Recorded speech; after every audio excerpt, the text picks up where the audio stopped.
the Sixth World, there are groups of criminals known as Shadowrunners who act as deniable assets for governments, megacorporations, or anyone who has the nuyen. The stories of these agents for hire are known as the Fixer Files. Hello and welcome to another exciting episode of the Fixer Files. We got a new one for you today. This episode is going to be called Shake, Rattle, and Roll. We got a lot of great people here today. I'm going to go around and introduce everybody real quick. We're going to see what everybody's been up to and then jump into playing this exciting brand new adventure. So going in order of who's on my screen, first up I got Rick. How you doing, man? Doing great. How are you? Oh, dude, I'm doing great. I got a lot of fun people to hang out with for the evening. I got some tasty drink. I had some dinner. Ran around in the backyard with my daughter. She's learning how to play t-ball. Pretty great. So I am Rick Tenta. I am the GM for As the Sixth World Turns, the second edition Shadowrun podcast. And we've just been doing our live stream, bundling up all our saved audios so we can release them onto the public in one big shotgun blast. Yeah. And, Nice. And we appreciate that everybody that is stuck with us is stuck with us. There is more in the canon. There is. We just have to get it. And there, we will.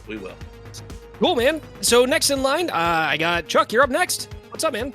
How you doing? I'm Chuck. I'm also from As the Sixth World Turns. And like I said, we are deep into the editing mines because we've got ourselves a hell of a vein we're trying to chip out of this mountain of BS, you know. Oh my god, like Aaron, I'm sorry, this episode is also not brought to you by Mountain Dew Baja Blast, and if I had thought about it early enough, I would have gotten a 12-pack of RC Cola. Yeah, what the fuck, bro? I'm sorry, I didn't think that far ahead. It just kind of pops into my head, you know. Yeah, I can't believe you can get Baja Blast in a can now. That's 24 packs, dude. What a time to be alive. I just bought it in a 24 pack. Your teeth hate you. Oh, believe me, a lot of other parts of my body hate me right now. But you know what? I may be 40, but I'm living like I'm half that age. So fuck it. Let's do There it. you go. Live it up, man. Live fast, die youngish. Youngish. Die in your prime. Yeah, there we go. Next up, I got Aaron. Oh, that's me. Yeah. My name is Aaron, also known as Poultrygeist. I'm a frequent contributor on Dragon's Creek Gaming, and also a millennial. That's important. What else do I got going on? I had a fucking awesome nap today. Like, I've done important things with my week, but nothing more important than that, and I just need you to know. How long was the nap? It was actually about 3 hours long. I had 3 hours. That's a sleep. That's not a nap. That's How a did you sleep. find 3 hours, man? You know, He lost him. He didn't find him. No, May's a busy month for me because it's like I have a very seasonal business that I run. Dude, it's and June. So I know it's June now, but I spent all of May busting my ass, and so that this week I can actually kind of take it a little easy, including taking a 3-hour nap on Sunday. So yeah, get bed. There you go, dude. Nice. I remember one time I took a nap. I was on I have a hammock, and I've used the hammock like 3 times. I've been here for like 3 years. And like I laid down in it, I'm like, oh, this is real nice. And then blacked out. Woke up an hour and a half later with a little bit of a tan. It was nice. I missed those days. Nice. Yeah. Awesome. So next up, we got our guest of honor. We got Scott. What? How am I a guest Man, of the honor? myth, the legend. Guest of honor, that's right. Coming to us all the way from far away. Out at sea. Yes, I'm a kind of. guest of dishonor. Everybody says that. I'm out at sea. Guest of I'm coming to shame. you, guest of shame. Coming to you live from St. Thomas, U.S. Virgin Islands, where I've given up land life to be a charter boat captain, but I have not given up my occasional bits of writing things for Catalyst Game Labs. So if there are things you don't like in Shadowrun, they may have been my fault. If the things you do like, they may have been my fault. Doesn't matter. Can't please everybody. But I'm here to enjoy actually getting to play, and on this side. Dude, it's awesome to have you. If I could say real quick, never mind what else you do. I'm super jazzed and really jelly about the whole charter boat thing. I did not know about that. And as soon as you said you were in the Virgin Islands, I'm like, okay, that's cool. Like, oh, I'm a charter boat captain. Oh, fuck. Man, that's the job I Long want. charters. I just take people on vacation and make them happy for a week. You're sailing the Caribbean, man. It's so rad. Uh-huh. It's pretty fucking cool. That's pretty cool. Definitely a Yeah. change from teaching. Oh, I believe it. Oh man, that's got to be weight off your shoulders. Right. Oh man. And I'm not sure why we're pointing it out, but I'm like the latter end of Gen X. I don't know why that matters. Oh no, it's a thing. I don't have a weekend. Right. It's Me, like we the rest of my played, generation, just don't care. I'm like, I think between the five of us, I think the standard deviation in our ages is like a couple of months. we're all pretty close together. We're all Yeah. pretty close here. Yeah. No, Adam's old. Adam's old, man. I'm only 32. Just saying. I'm Are you young and serious? virile. Yeah. I know I look like shit. But... You look like shit. yikes, God damn it. maybe your dad. Tenta, I'm sorry, man. No, I'm so sorry. I am probably a lot. I look much younger than I actually am. I've had people at work. I'm like, how old do you think I am? They're like, you got to be like 25. And I'm like, nope. But I thought you were much older than you are. So Oh, cool. All right. Well, No. you know what? You probably don't get carded when you go to the bar, so that's cool. All I don't. right. So let's see here. We're gonna Level of maturity. I get carded. They're like, that's a fake beard. And I'm like, nah. All right, so we're gonna be playing 5th edition Shadowrun, which, in some people's opinion, may be the best one. But we're gonna be playing that. I got a brand new scenario. I wrote it myself. It's called Shake, Rattle, and Roll, like I said a little bit ago. And we're going to kick this thing off. We got some exciting characters. Everybody's created their own characters. And we're going to go through and do a super brief introduction. Just tell us who your character is and just like a super fast, just little idea of who they are. So we'll go in the same order. So we're going to start off with Rick. What's your character? What do they do? What's their jam? What's their jive? My character is Hank Williams Jr. the 5th. He is the 5th Hank Williams Jr. He was born in 1998, and Oh, wow. he's an old guy. He's a country and western singer. He is Those a kinds. former, yeah, he does both. And he's a former secret founder of Firewatch. He is a mercenary in his own right. He has long been a fixer, and he's been running for about 40 years now. And he is friends with Chuck's character. They've been hanging out for about 20 years at this point. Yeah. Yep. And he is a cowboy, a mage, and he carries very large guns if he can't outspell what he's trying to kill. So that's Okay. it. He's just a smooth-talking old cowboy mercenary. All right. And then, Chuck, what do you got? What are you playing? Like he said, I'm playing Marty O'Rourke. Hank and Marty go back literal decades now. Before he met Hank, Marty was a part of Firewatch. He got deployed to Chicago just before the bug problem got like big. So he's a little fucked in the head, but that turned him to becoming a combat medic. Like, he was already trained as a combat medic for Firewatch, and then he was like, you know what, I'm just going to take my powers and send them over to Dockwagon, where he did a whole bunch of work for several years. That sent him out to Seattle. And when we catch him at the beginning of As the Sixth World Turns, he had just been fired from Dockwagon because he was replying to a Super Platinum call-in, and there were 4 other bodies in the area, and one of them was clinging on to dear life. So he sent the team to deal with the Super Plat while he took care of that critical condition himself. And since that violates Super Platinum policy, he was fired for it. That's the kind of a combat medic that Marty is. And so for the past 20 years, Hank and Marty have been going back and forth throughout Seattle and Santa Barbara now. And we've established ourselves, well, Marty has actually established himself now as kind of the low-rent, non-corporate version of Dockwagon, where he's got like he's got a fleet of makeshift ambulances riding around Santa Barbara right now, and he's got a small team of people running those, and he he doesn't want to do the contract thing anymore. Dockwagon fucking sucks. People deserve to get helped. So that's what he does. He goes out there, and if an ambulance ever catches himself in the right spot, they just go over there and pack him up, and it's like Dockwagon without the contract. Okay. So there you go. Okay. Paid on call. Aaron, what do we got? All right. Today I'll be playing Nolan Boyd. He is a shaman. He is an elf with the orc poser drawback, as well as the vendetta drawback, and the uneducated drawback. But he's a stupid elf. That's a lot of stuff. Yes. Well, I wanted to farm that karma. No. He is a very stupid elf who wants to be an orc, but he only has a strength score of 1, so probably doesn't fit him very well. He's a shaman. He summons water spirits, and he has like a mentor that is like the spirit of the sea. Okay. Yeah. I don't know. Oh, he's also an eco-terrorist and kind of a fuck up, like as most of my characters are. What else do I got going on? Nothing. That's about it. The rest will come out in gameplay.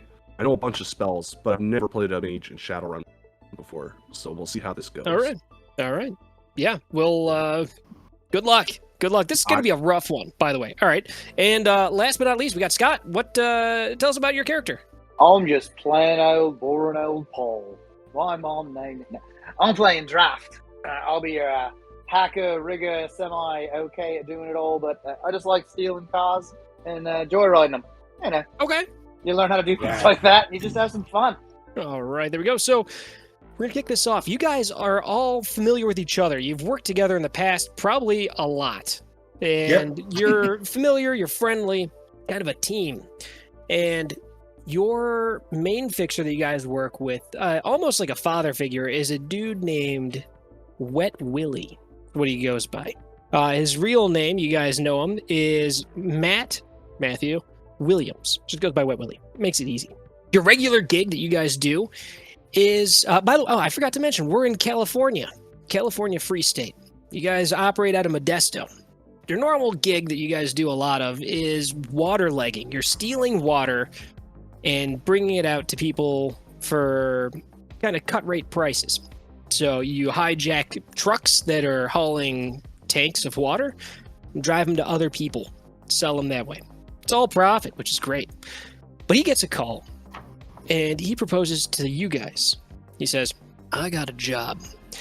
We can do this. It's going to be a little bit different than normal. Not too different. Still hitting a truck, collecting stuff from it. Not water this time. This is some big, big money. It's going to be a little bit risky, but from my understanding, this is enough money to set you guys up for life. I got a contact. He calls himself Mr. Johnson. Now, I don't know if any of you guys have ever worked that kind of work before, but if you're not familiar, Mr. Johnson means that this is a Shadowrun. It's not his real name, so don't worry about it, but just call him Mr. Johnson. Anonymity. It's important in this kind of business. He's contacted me, and I told him I got some guys. But he wants to meet one person. Come alone. Meet him in a park. It's an address, and he sends you guys an address. So, it's a park you guys are familiar with. It's nothing crazy, but says he'll meet you at the park, and he's going to be sitting at one of the chess tables there. So you just sit down, you'll meet him. He's a older Japanese fella. So you'll recognize him. He's going to be wearing a white jacket. That's how you'll find him. We have no money for the rest of our... Oh, no. We're supposed to be meeting this guy at a chess table? How many people are we supposed to have? Is he just looking for one of us, or is he looking for all of us? He said just one. One of us. What are you going, Tiff? Rock, paper, scissors, see who goes? Nah, it's gotta be me. It's gotta be me. It's gotta. Nobody. It's really important to me that I play chess with man. How good are you? I'm terrible. Terrible. Yeah, like, Nolan, you know what chess is. Yeah, I don't really understand. I'm just gonna move the pieces where I think they should go. But I'll pull them. If he's playing at a board already, then chances are he's going to be starting the board fresh. Just do everything he does. Perfect. Oh, play the mirror game. That's perfect. I can do that. I can do that. Just make it a good deal. That's all I care about. Yeah. Mechanically speaking, if we've worked together before, you would know that I have a pretty high charisma, Okay. despite all my faults. Mechanically speaking, you know I'm an uncouth asshole who looks like dog water because he did too much facial reconstruction to look like Jimmy Okay. Ricard. Look like Got a dimple on look my like Mickey chin. Rourke. Oh Pretty much. no! That's Oh what it came out no! as. It was the dimple on his chin went a little too far, and he just has this like giant cleft in his chin, a giant divot inside of his face. Oh, Pretty, I swear. He's got the Oh, butt my chin. I've never gotten surgery once. This is just what I look like. Ugh. So, all right, I'm going to activate this senior so you guys can see. And I know I described this guy a different way, but don't worry about that. And also, don't worry about how many chess pieces are on the board. It's AI-generated crap for background art, so you get a vibe. So you go. Okay. Has GPT-3 never played a game of chess? It's 4 I player. don't think so. I think that 4-way yeah, chess it's thing yeah. that you come out of the corners. It's Used to sell it at GameStar. Worked as a kid. there's a hell of a lot of pieces on that board. But so you guys, I'm guessing, are you guys all gonna go and only one person's gonna approach? How are you guys playing this out? I would suggest well. that one person plays, and then the rest of us keep Overwatch. Yeah, right. Well, it ain't gonna Sure, be man. me that plays. I will stand Overwatch though. Not much of a chess man. The way I think it is, it's going to be a 50-50 chance. Either this guy wants you to beat him playing chess, in which case he'll need somebody who knows how to play, or he's just looking to make conversation and the chess game is just filler. So, one or the other. Listen, I never played a game of chess in my life, but I'll tell you right now, I'm gonna beat him. I just feel it in my bones. You know, who can say no to a face like that, or a face says like that? All right, so and- yeah, Nolan will approach. let's go to the park. Beautiful day. That's cool. It's a lot cooler than normal. By the way, the year 2076. Well, Don't know if that matters to you. Might. I'm Cooler than 78, normal. so yeah. Yeah, you're old, man. You're old. Cooler than normal. Probably like a balmy 80. So, it's not that bad. And you see the man sitting at the table. Older Japanese fella, white jacket. And as you approach and he looks up at you, he gives you an appraising eye for a moment. You sit down and he goes, "You the strategist?" or what? I say as I sit down, like I flip the chair, even though it's like a bench, but I flip the whole bench. Sure, And yeah, it's you're gonna down on- Slater it. Got it. Okay. Okay, real quick, are we all tied into comms while you're having this conversation with the Johnson? If you set it up for me, sure. I don't know how to do that. All right. Of course I would. Well, right. I mean, with the kind of military mind that O'Rourke has, he would have had everybody on comms, especially Sure. since you've got 3 people on Overwatch right now. So I'm kind of like propped up next to a fake plastic Radiohead tree, right there, kind of looking like he's just enjoying the quote unquote park. And then as soon as your ass goes, like, "Hey, are you the strategist?" Like, I'm sorry, the what? As soon as you see that, like, you're gonna look over, and you're just gonna see Marty just go, "Oh, man." But yeah, Hank's standing right next to Marty, elbowing him and kind of like pointing at the elf orc. He's like, "Look at him." Oh God! All right, it's off to a great start. So you sit down. And he goes, "I take it that you are. Thank you for meeting me today. I've got a job that's coming through, and he's he's moving chess pieces around. You don't know how chess works, so you don't know what's going on. But he moves a piece forward and he kind of gestures for you to go ahead, and he says, "There's a truck headed down, coming from all the way up in Seattle. It's got some very. Are you gonna take your turn?" Oh, you want me? Oh, you want me to go? Yeah, and he'll try and move the rook, just randomly, like he'll just pick up the rook and just move it forward. He looks at it for a moment. He looks up at you, and he kind of squints a little bit, and he shrugs and goes, "Coming down from Seattle," and he moves a piece. You have no clue what that. He moves the little horsey fella, and he's coming down from Seattle, headed down to L.A. Now it's important that, and he kind of moves some of the pieces to the side, and he makes a little lane and starts to move some pieces around with it. And he goes, "It's important that it doesn't make it there. From my understanding, you and your associates." He kind of looks around. It's like, "It's good to see you came along. Your associates, thank you for making that accommodation for me. I want this to be subtle. You never know who's listening or watching. But you and your associates, from my understanding, are adept at collecting large vehicles that are moving. Oh yeah, that's nice. Good to hear. Now, and he starts to set up pieces in a way that kind of looks like convoy of chess pieces. He says, it's heading down. There is one vehicle here, and he lays one of the rooks on its side. And there's a pawn in front of it and a pawn behind it, and then another pawn both ways. So 2 in front, 2 in back. He says, it's going to be guarded. It's coming down. The equipment on board this truck, very, very valuable. I need that equipment. It's that simple. Got eyes on it. I know approximately when it'll be here, and right now it seems to be about 2.5 days before it arrives outside of Modesto. You get to it before it gets down to LA. You acquire that gear, contact me. I have I think you've dropped this. And he kind of gives you a little smile and a nod, and he reaches down and picks up a metal link, comm link off the ground and sets it onto the table and slides it to you. Be in touch. If I have any more information, I'll send it to you. You have any information, you hit the call button on there. It'll go straight to me. Now, these pawns, fairly dangerous. Be prepared. High security. But it's a valuable prize.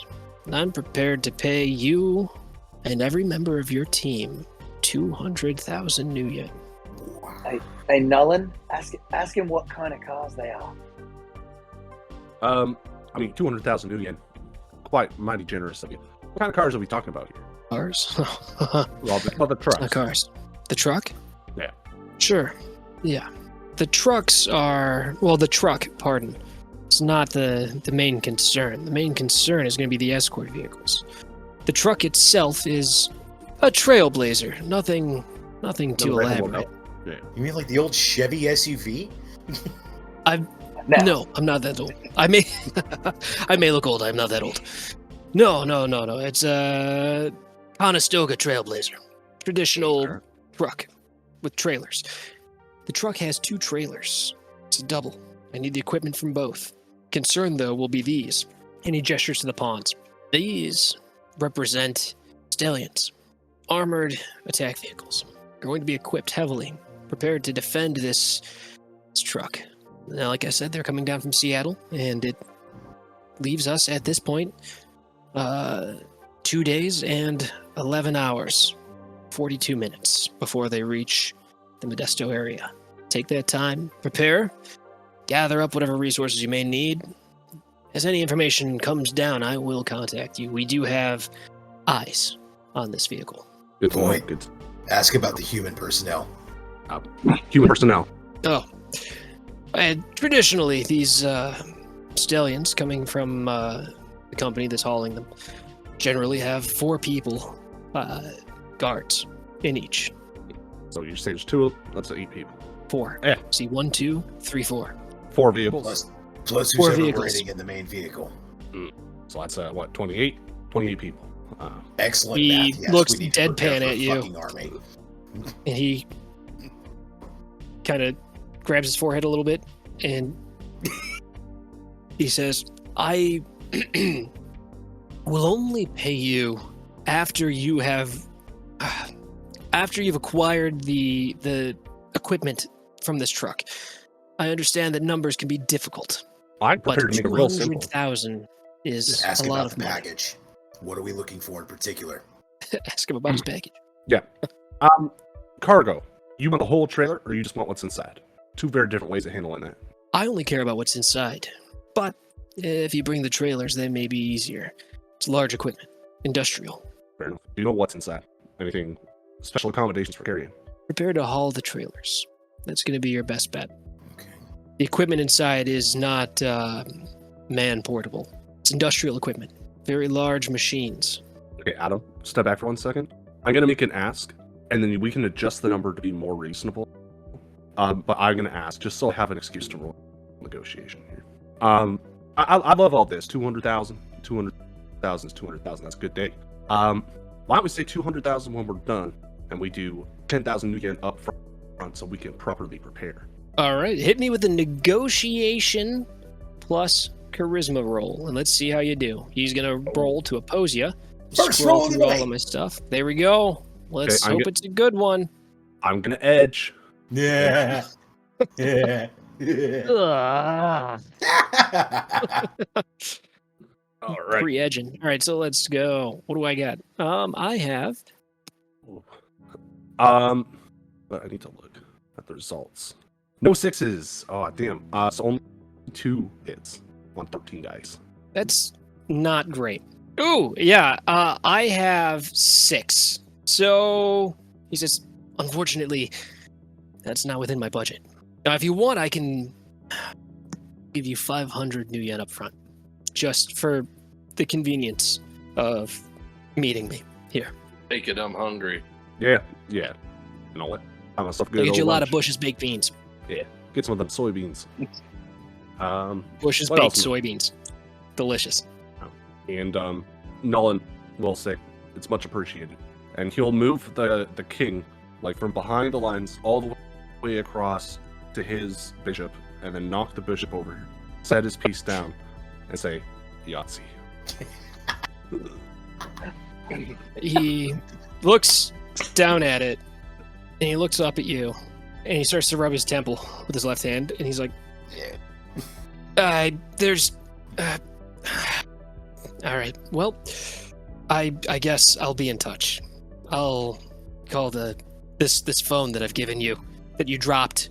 Yeah, this phone I dropped. If you were to Yours. call it, Yes, don't I worry. will. You don't necessarily have to talk to me about it. that sounds Ah. great. After that crushing defeat we've just suffered. I'm going to leave now, after you've clearly defeated me. He gets up. You make a perception roll real fast. Let's see if you hit. Give me 2 hits Alright. or more. Where's my perception? Nope, 1. hit. All right. You don't notice anything. So he gets up and he adjusts his jacket, pops it a little bit. You guys that are off in the distance that are keeping an eye on this, give me a perception roll. But you guys are further away, so I'm going to need 4 hits from you to see if you can spot stuff that's going on with this dude now. Oh, so close. 3. What is your perception? It's in your sheet. Look for skills. It's actually a skill. Intuition plus perception. If you don't have it, it's just intuition -1. It's a lot of dice. I mean, you got it. Yeah. Okay. So we got it. It's not a lot of dice. Oh my God. Scott rolled like 12 and Rick rolled 2. So, and it says their failure with an exclamation point. I love it. So, so Scott, draft. I'm not sure where draft is positioned, but you spot this dude as he gets up and he kind of pops his jacket to move into place. You spot he's missing the pinky on his left hand. He's got like one pinky knuckle, I guess 2, I guess. So like the second, it's cut off at the second knuckle. Yeah, Chuck, I know you know. I know what that means. That means he's a lousy carpenter. But he's missing part of his pinky, and you also spy with that many hits.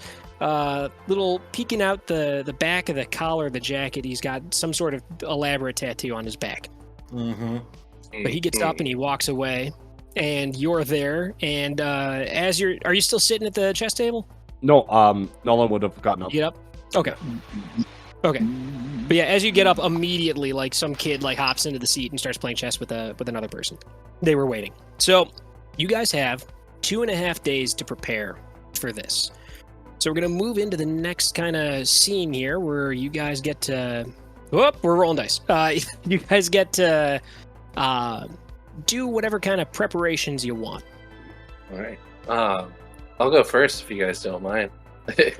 Hank, knowing that he's got 2 days to prepare, he goes to his retirement home that he's currently living, called Hazy Greens, and in the Hazy Greens, he goes over to his like storage closet that they all get in their little rooms. He opens it up and pulls the lamp, but when it clicks, it opens up and there's a whole nother secret room inside. It's like a total like Terminator 2 style armory. Yes, and he dude. walks in there. Awesome. Yeah, he walks in there and he pulls a cigarette out and lights it and starts walking around. Yeah, he's too cheap So for real gross. cigarettes. Oh, He's smoking a cigarette. He's walking around. He's like, ew, what am I going to pick for this one? And he walks over to like a big stack of rifles. And he looks and he takes the very biggest one. It's a Ranger Arms, and he kind of pulls the bolt back and looks down in there. He's like, yep, that'll do. Throws it onto his back.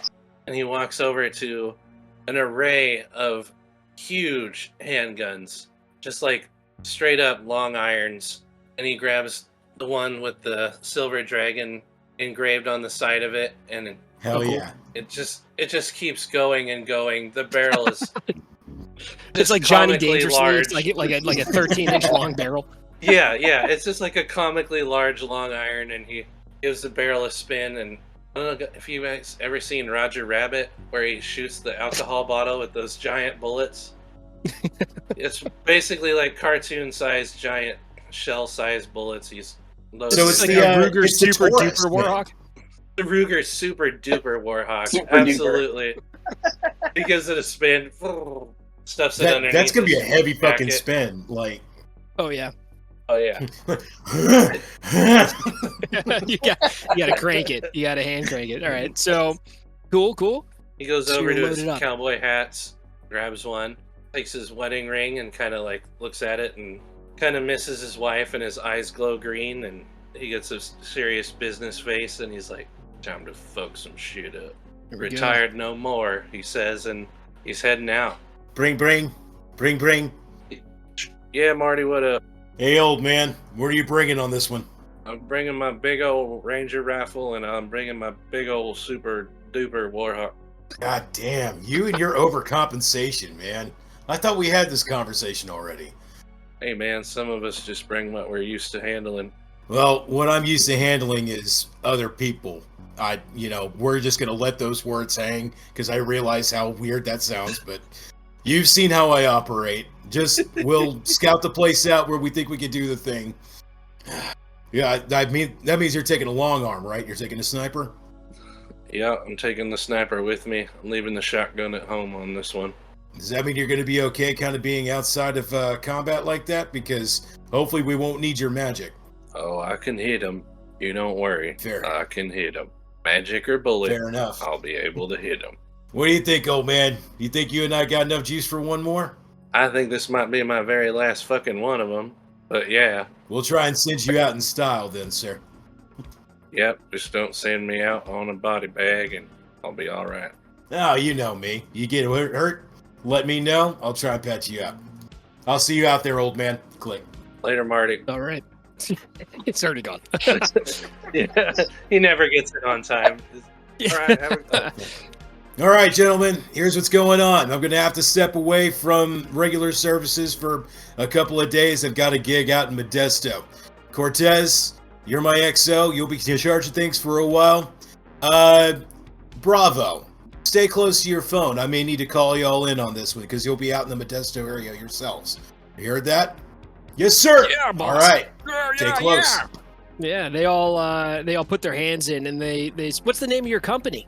I'm gonna name it Gideon, after Dr. Gideon Corley from Second Edition. We haven't met him yet, but he's one of the contacts from back when Marty was still a young man.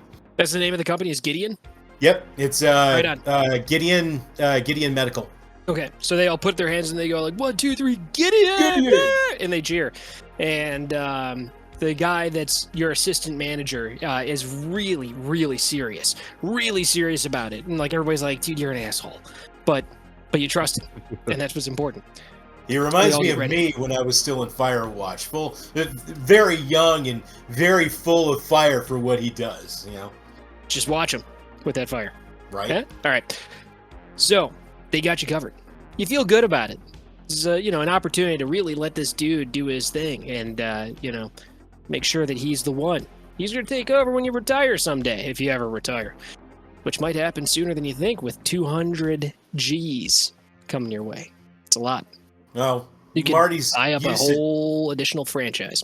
like I was about to say, Marty is used to taking much of the nuyen that he makes from his Shadowrunning gigs and directly funding his like mobile street dock thing. So this 200K is pretty damn good, but he's probably not going to see all of it anyway.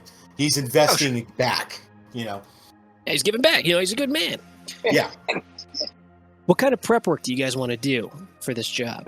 Those are called we need a shipping route. We need to know where this convoy is passing through. We need to find a good ambush position, and we need to figure out a good way to execute that ambush.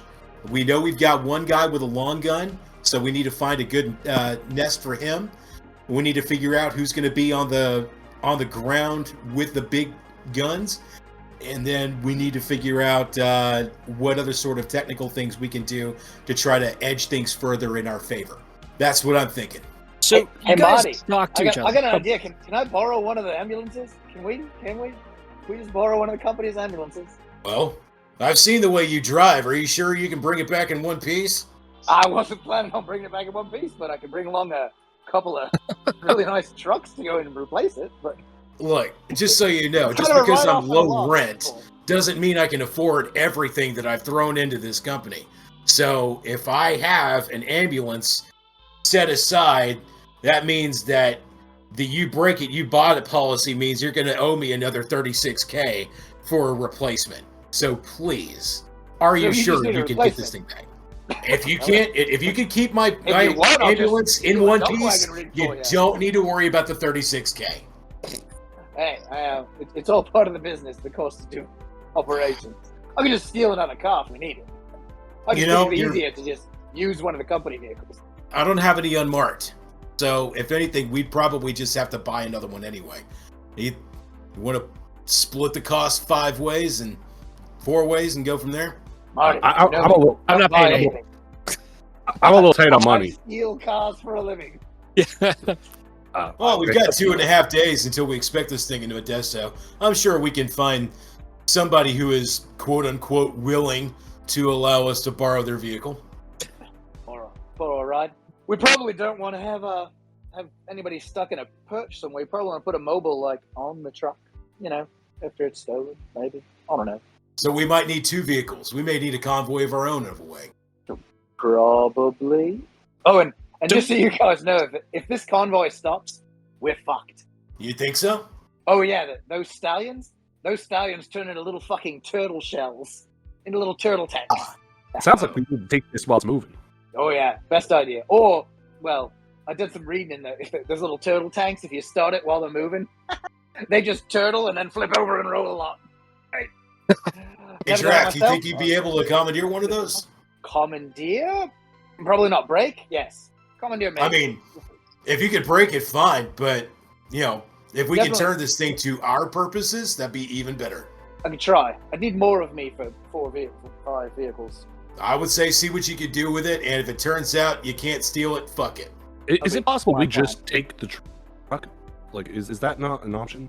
We could take the truck, that'd be too. Trying to get control of the truck. If we can take the truck wholesale, then we wouldn't have to worry about, finding other ways to tote this thing. Yeah, because I'm just going to say this. Oh, and- If I can get inside the truck, I can kill 2 guys. Like that. Not a problem. Are we typically with Well, something I like can this, ask the you're driver. looking for a driver and you're also looking for the shotgun rider. You're looking for the +1. Hank, you got a good long eye and you got a good long gun to go with it. You think you'd be able to take those 2 shots pretty quick?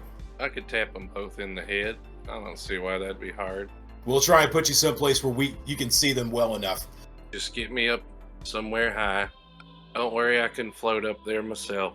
But we still need to Just figure gotta out find what this somewhere. place looks like. We need to figure out where that's going to be for everybody, not just you. So we need to get a line on where this convoy is going, and we need to get a line on the best place where we can really ruin their day. It's a lot of miles to look at. Sounds good. It is. So yeah, we I didn't just want to know, does imagine anybody care that we're working for the Yaks? No, not really. You kind of find Oh. out they all work for each other here and there. Or we're The working longer for a you're bunch in the of business. Yeah, big furry, bull-like things. Yeah. I He was missing a piece of his pinky and had a back tat, so he's fucked up at least once before. So I don't know if you really want to consider that, but he's willing to wear that tattoo. So, I don't know. Just, it's good to know who you're working for. I don't care. Oh, the way I see it Don't is matter. this. With a $200,000 price tag on this, plus the fact that you say the guy's missing part of his pinky, which means, like you said, he's fucked up a couple of times. There is a level of desperation coming off of this gig that I think if we do it right, we might actually be able to treat the Yakuza like some kind of an ally. I'm game for that. Hey, All right, I'm Like I gonna said, give some security if we features can- on these things. Please. So I'm you listening, start. Stones. I'm on the Matrix. There you go. You jump into the Matrix. But here's an interesting thing. You guys have this comm link, and I don't. Are you guys all just on the phone, or are you guys all hanging out together? How's this working out? I would give it imagine that. No, go ahead. I would have given the phone to Draft because I feel like It's probably good. That's probably good. It's a high tech thing. He knows more. yeah, this is I science. mean, it's a meta link, so it's not really high tech, but still. So you got this shit ass phone. It's a piece of crap metal link. It's mostly plastic. The battery's not removable. Whatever. But anyhow, it has a bunch of information already on it. So you're able to go through that you're not even gonna have to test or anything like that, but you're able to just, flip around through all the files that are in there. And there's a little simulation that you're able to run. So if you guys are all together, anybody that's got any kind of access to view things in AR, you can launch this and it'll pop up and it shows you it's like a 3D rendering of a map of North America. And there's a little glowing pin in Seattle and little dotted line that travels down I-5 all the way down to LA. And it's also shows where Modesto is, and it's highlighted in like an amber color. And there's like a little broken dotted line that's white that heads from basically where that park was in that area to intercept this line. And it shows you a couple of points over there. And it breaks off and it branches off to like 4 different spots. This guy already scouted some of the shit out, and he knows the route, which is really convenient. Somehow he knows the route. Right. But there's like a bridge that this thing's going to be going over, and there's an underpass, and there's also a long stretch of highway that has nothing for miles. And those are where the little broken white lines lead to. So he's tagged a couple spots for us. Is there any way Maybe we I can? get up on that bridge. Yeah, we can cross-ref some of those points and see if we get a topographical map too. That's real easy. That takes no test. You just look and quick matrix search. You're able to find this stuff, and kind of like Google Earth, you're able to get in there and kind of navigate around. And if you've got good AR access, you're able to do like fucking like Iron Man, or Minority Report, where you're like moving stuff around with your hands and turn around and you can see in 360 this whole area.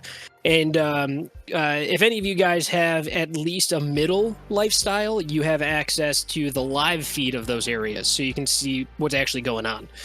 And you see this this stretch of highway, which is kind of reflected in this crappy image on your screen right now. Big stretch of desert with nothing. I-5 all the way. And you look around and you just see dirt, sand, scrub brush, I'm not sure what, but shitty bushes, rocks on the side. The occasional gust of wind comes by, stirs up a little dust devil, spins away, tumbleweed. The occasional car goes by. You look at the underpass, and the underpass is a little bit busier, but it's a long underpass. It's probably a good 500 feet of underpass, because it goes underneath some sort of hilly area. And outside of the underpass is all the same kind of thing: sand, dirt, scrub brush, and tumbleweed. But underneath it, it's got those amber lights, and it's like a white tile that's old and dingy. Used to be white; it's off white now. And the bridge is kind of like the opposite of that, where it just goes over an underpass, and it's just open bridge area that is a quarter mile of bridge. Are the 3 things that you guys see. And yeah. Well, maybe I can Also- get myself up on that bridge. Pop. Maybe we can use the bridge like anybody here got any good demo? I got a 4-track demo. It's fantastic. You'll love it. I've been working on some stuff, but I'm not ready to release it yet. Demolitions, I just don't have the dumbasses. lyrics. Anybody know how to blow things up without blowing themselves up in the process? God I can do damn. that. I can do that. Especially. Yeah, I can fuck up a vehicle, no problem. How about fucking up a bridge? Oh shit! No, I don't. It's going big. I don't have cells for that. No. What I can do is a little something called Tread Phantasm. I can make it look like they can't move forward. Maybe they'll slow down. We come in, steal the truck, and just drive through. Make it look like somebody tried to drop the bridge on them. See if we can't get them to redirect, maybe. Mm-hmm. That I can do. Personnel information on the metaling, like who So it's owns these trucks? It doesn't have details of who owns it, but it does have a little bit more information than what he got in the conversation. So, you have the list showing the traditional. Typical is the word I'm looking for. The typical loadout for these kind of escorts, and they are the stallion vehicles. And let me zoom in again because this picture's tiny. So the stallion vehicles loaded out with 3 guards, 1 driver each, and it's suspected that there's 2 of them that have top-mounted Panthers, and 2 of them have top-mounted. Oh, what is it? It's a heavy machine gun. Let me see here. RPK HMGs. Also, it's likely that the escort in the truck is awakened. So you'd be able to sense you astrally. I need to see Be through able to any of sense the him, too. spells too. It might be easier to shoot him if I can look at him in the astral. And no offense to Null or to Hank, but I firmly believe in Geek the Mage first. Oh, I forgot. I got That's art for this. sound. Check this out. That's That's fucking rad. It's kind of cute. It looks like a guy. Fucking On the back of the dibs. Kind of I- cute. This is a large armored vehicle. It's got 6 wheels. Don't worry that the wheels look like they touch. That doesn't matter. 6 wheels. They don't. It's got a little turret kind of thing on the top, almost like a little tank, but it also has the vibe of an armored personnel carrier. Wow. That thing's nuts. Not to be that guy, but this one actually has 5, but 5 wheels? Whatever. I'm sorry, it's You got notice 5 that wheels? missing wheel? I did not. Yeah, the right side does not. Don't have worry about that. double wheels. Don't worry about that. Don't worry about that. This isn't actual Shadowrun. You don't have to be afraid of the AI because it's clearly an idiot. I One do thing that I want think is to. really cool in this AI-generated art, though, is what looks like a holographically generated license plate kind of thing in the front. I think that's pretty cool. That is cool. I do want to say that I want to spend some time summoning and binding a spirit during this 2-day Okay. period. We'll do the planning and stuff because that'll take a second with some rolls. But Do we have a vehicle that we intend on using to get down there? Because maybe we could buy one. Maybe we could get Well- like a good solid one. Well, as many times as my runs with Hank has cost me my own personal ride, I still somehow, by the grace of the ghost itself, am still able to maintain my van. So, an old GMC Bulldog step van, and it's technically only got 2 seats because the back is supposed to be the ambulance section, but I'm sure you still got the theoretically- seats somewhere. You put them back in. Yeah, and so Put in a you garage somewhere. you got those seats there, and the rest of you are just gonna have to sit crisscross applesauce on the floor of the van. Double. Super professional. What's Hell the yeah. clearance in the back of it? Do you think I could roll my double into it? Clearance in the back. I mean, you've been in the back of a step van, haven't you? Yeah, but I don't know what kind of medical gear you got stuffed up in the top of it, and Oh, nothing on the top. It's I'll always clean- on the sides. Like, if you've ever Alright, seen an electrician's van, they've got the grating on Shelves one on the side. They've side. got all the shit hanging off Yeah. of it. That's on both sides, and he's got med kits and stuff hanging off of that. because med kits are awesome like that. Like I've got a couple of med kit 6s hanging off, a couple of med kit 5s, just all this shit. Because like according to mechanical rules, anything greater than med kit rating 3 is a hand carry. So I've got like med kit 3s on my belt for when I'm out on the field. I can use those to treat you guys. But anything bigger than that, it's like has to briefcase stay in the size. van. Yeah. Like briefcase size or bigger. Yeah. So he's got a bunch of those hung out, and he'll have them like labeled different things like IVs and such, because he'll keep reusing the boxes. But like all he'll do is just he'll go pop, and then the lid will kind of pop out. He'll grab one, plunk, and then pop gets your salines right there. Just like it's the future, Everything's smaller now, so you don't have to worry about having all that shit hanging around like a closet pharmacy, or a pharmacy Don't open closet. the ibuprofen one. That's where I keep my porn. That's why it's labeled as painkillers. Painkillers. Ibuprofen. Ibupornfen. It's not spelled wrong. It's not spelled wrong. Not a runner. Intentionally misspelled. Ibupornfen. Ibupornfen. Oops. Love it. Love it. Well, if you could use your truck to get us down there, I'm going to attempt to steal us some cars while we're in the area to use for our own personal discretion. Because if they Wouldn't break... be the first time. No. Don't mind breaking other people's stuff. Don't want to break yours. Yeah, But I was trying to figure out if time, I could won't be put the a Noble in the last. back of it. Might be too tall. Damn motorcycle. You know what? Just give me a straight up. Give me a D6 roll.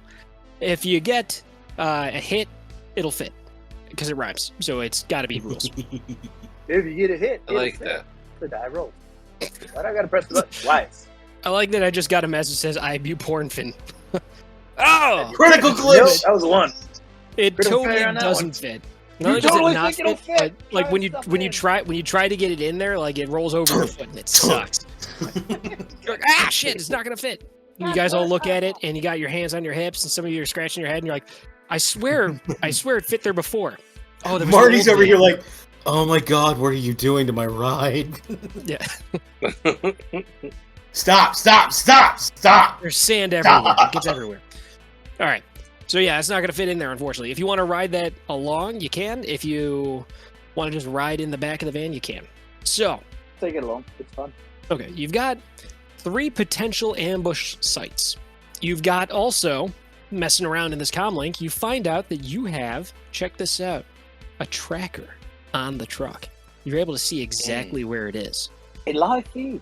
Yeah, real time.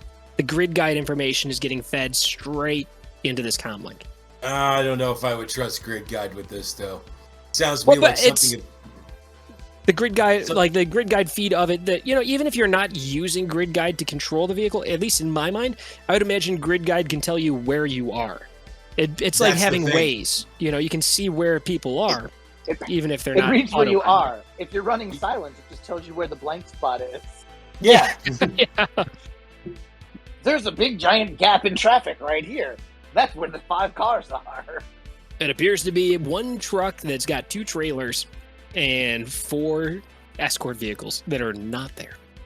That's the only problem I'm gonna have. Is that they're all not there. Are these 3 ambush sites kind of in sequence with each other on the same stretch of road? Yeah, it all runs down I-5. Okay. They close together. Like, is it like I leave the bridge and I go into the underpass and I go into a long stretch of road? Or is it like They're about a the mile bridge apart. here- Okay. Mile Yeah, apart. Yeah, each one's about we'll say a mile, 2 miles apart. Probably more than that. But you know what? Now that I'm thinking about it, they might be like 5-6 miles apart each, but they're relatively close together. It's on the based on the path that it's taking and like guesstimated travel times. Are there times when it would be passing through an area that has more traffic, or does it stick to areas that tend to be more sparse? It's going through an urban area where it'll have traffic at a rush hour-ish time, or is it timing itself to drive through Atlanta in the middle of the night so you don't get Atlanta traffic? It's going to be around Modesto late evening. So this is a broad daylight. No, late evening. Late evening. So you're going to have, it's like, let's say 8 p.m. Well, if it's getting to Modesto at 8 p.m., Yeah, then... which is where you guys are operating out of. So that's Okay. the area around you guys. Yeah. Okay, I was thinking we were trying to prevent it from reaching Modesto. No, you want to No, prevent it from LA. getting to LA. Yeah. Okay. And if we can grab it in Modesto, we can drop it with the yak in Modesto, is what we're assuming. He sounds like. So yeah, he basically so he had said, and I didn't, but he did. He said, once you've got it and it's secure, contact me and I'll pick it up. I figured that's what we were going to have to do anyway. So, once we got this thing, somebody's going to hop on the horn and be like, hey, package secured. Where do you want it? Quick, we don't want to hold on to this. Yeah. Hot potato. We're talking like, we'll see you soon, click, hammer. So if we have 3 possible ambush sites about 5 miles apart from each other, the bad news is, of course, we don't want to fuck up. But the good news is, if we start from point 1 and then work our way to point 2 and point 3, we can have A, multiple chances to stop this thing, and B, multiple plans with which to try to stop it. I will say this. I think we should pick one plan and just really go hard on it. And If that's the case, then... You said hard on. I didn't say hard on. Right here. And I'll just say this, partially because we run a professional operation here, young man. Listen, I got a hard-ons. That's all I'm saying. No. Considering the kind of manpower and material it would require for us to set up 3 ambush sites, I'm with you on that one. But that also means we need to start early. So we got to take the first spot and then see if we can go from... So it goes in sequence from north to south, essentially. The bridge, then the overpass, then the stretch of nothing. The stretch of nothing is going to be our Alamo. So I think we pick one of the first 2 locations, and if that I'll fails, set up on the first one. Yeah, and if that fails, then the idea is then we book it in whatever vehicle draft can get us, or the van, and chase them down. Like, I think that's kind of plan B. That's what I would think. I'll post up at the first position and I'll try and pick them off while they're driving. If I could get the driver and get the passenger, it should make it a lot easier. So let's do that. I'll go first. If I miss them, we'll just give chase. Then we'll have 2 other points to try it. If we're going to get into an open chase, we need to do it before we get out into the open, because if it's just going to be a straight shot, then we're not going to have a whole lot of opportunities. It's gonna turn into that one Australian movie from Fifth World where they all run out of gas and oil and water and shit, and they're all just like one great big long convoy. There ain't no cover nowhere, and they're just working as hard as they can to try to catch up to this thing. We can't afford to do that if it's just 4 of us. The bridge is over the San Joaquin River. So that is outside of... It's a little bit further. It is outside of Lathrop, I believe, California. I've actually been here before. Oh, yeah? I grew up in California, yeah, and I've been in Modesto and LA and all the surrounding cities. I have not been to Modesto. In my mind, it's a desert wasteland.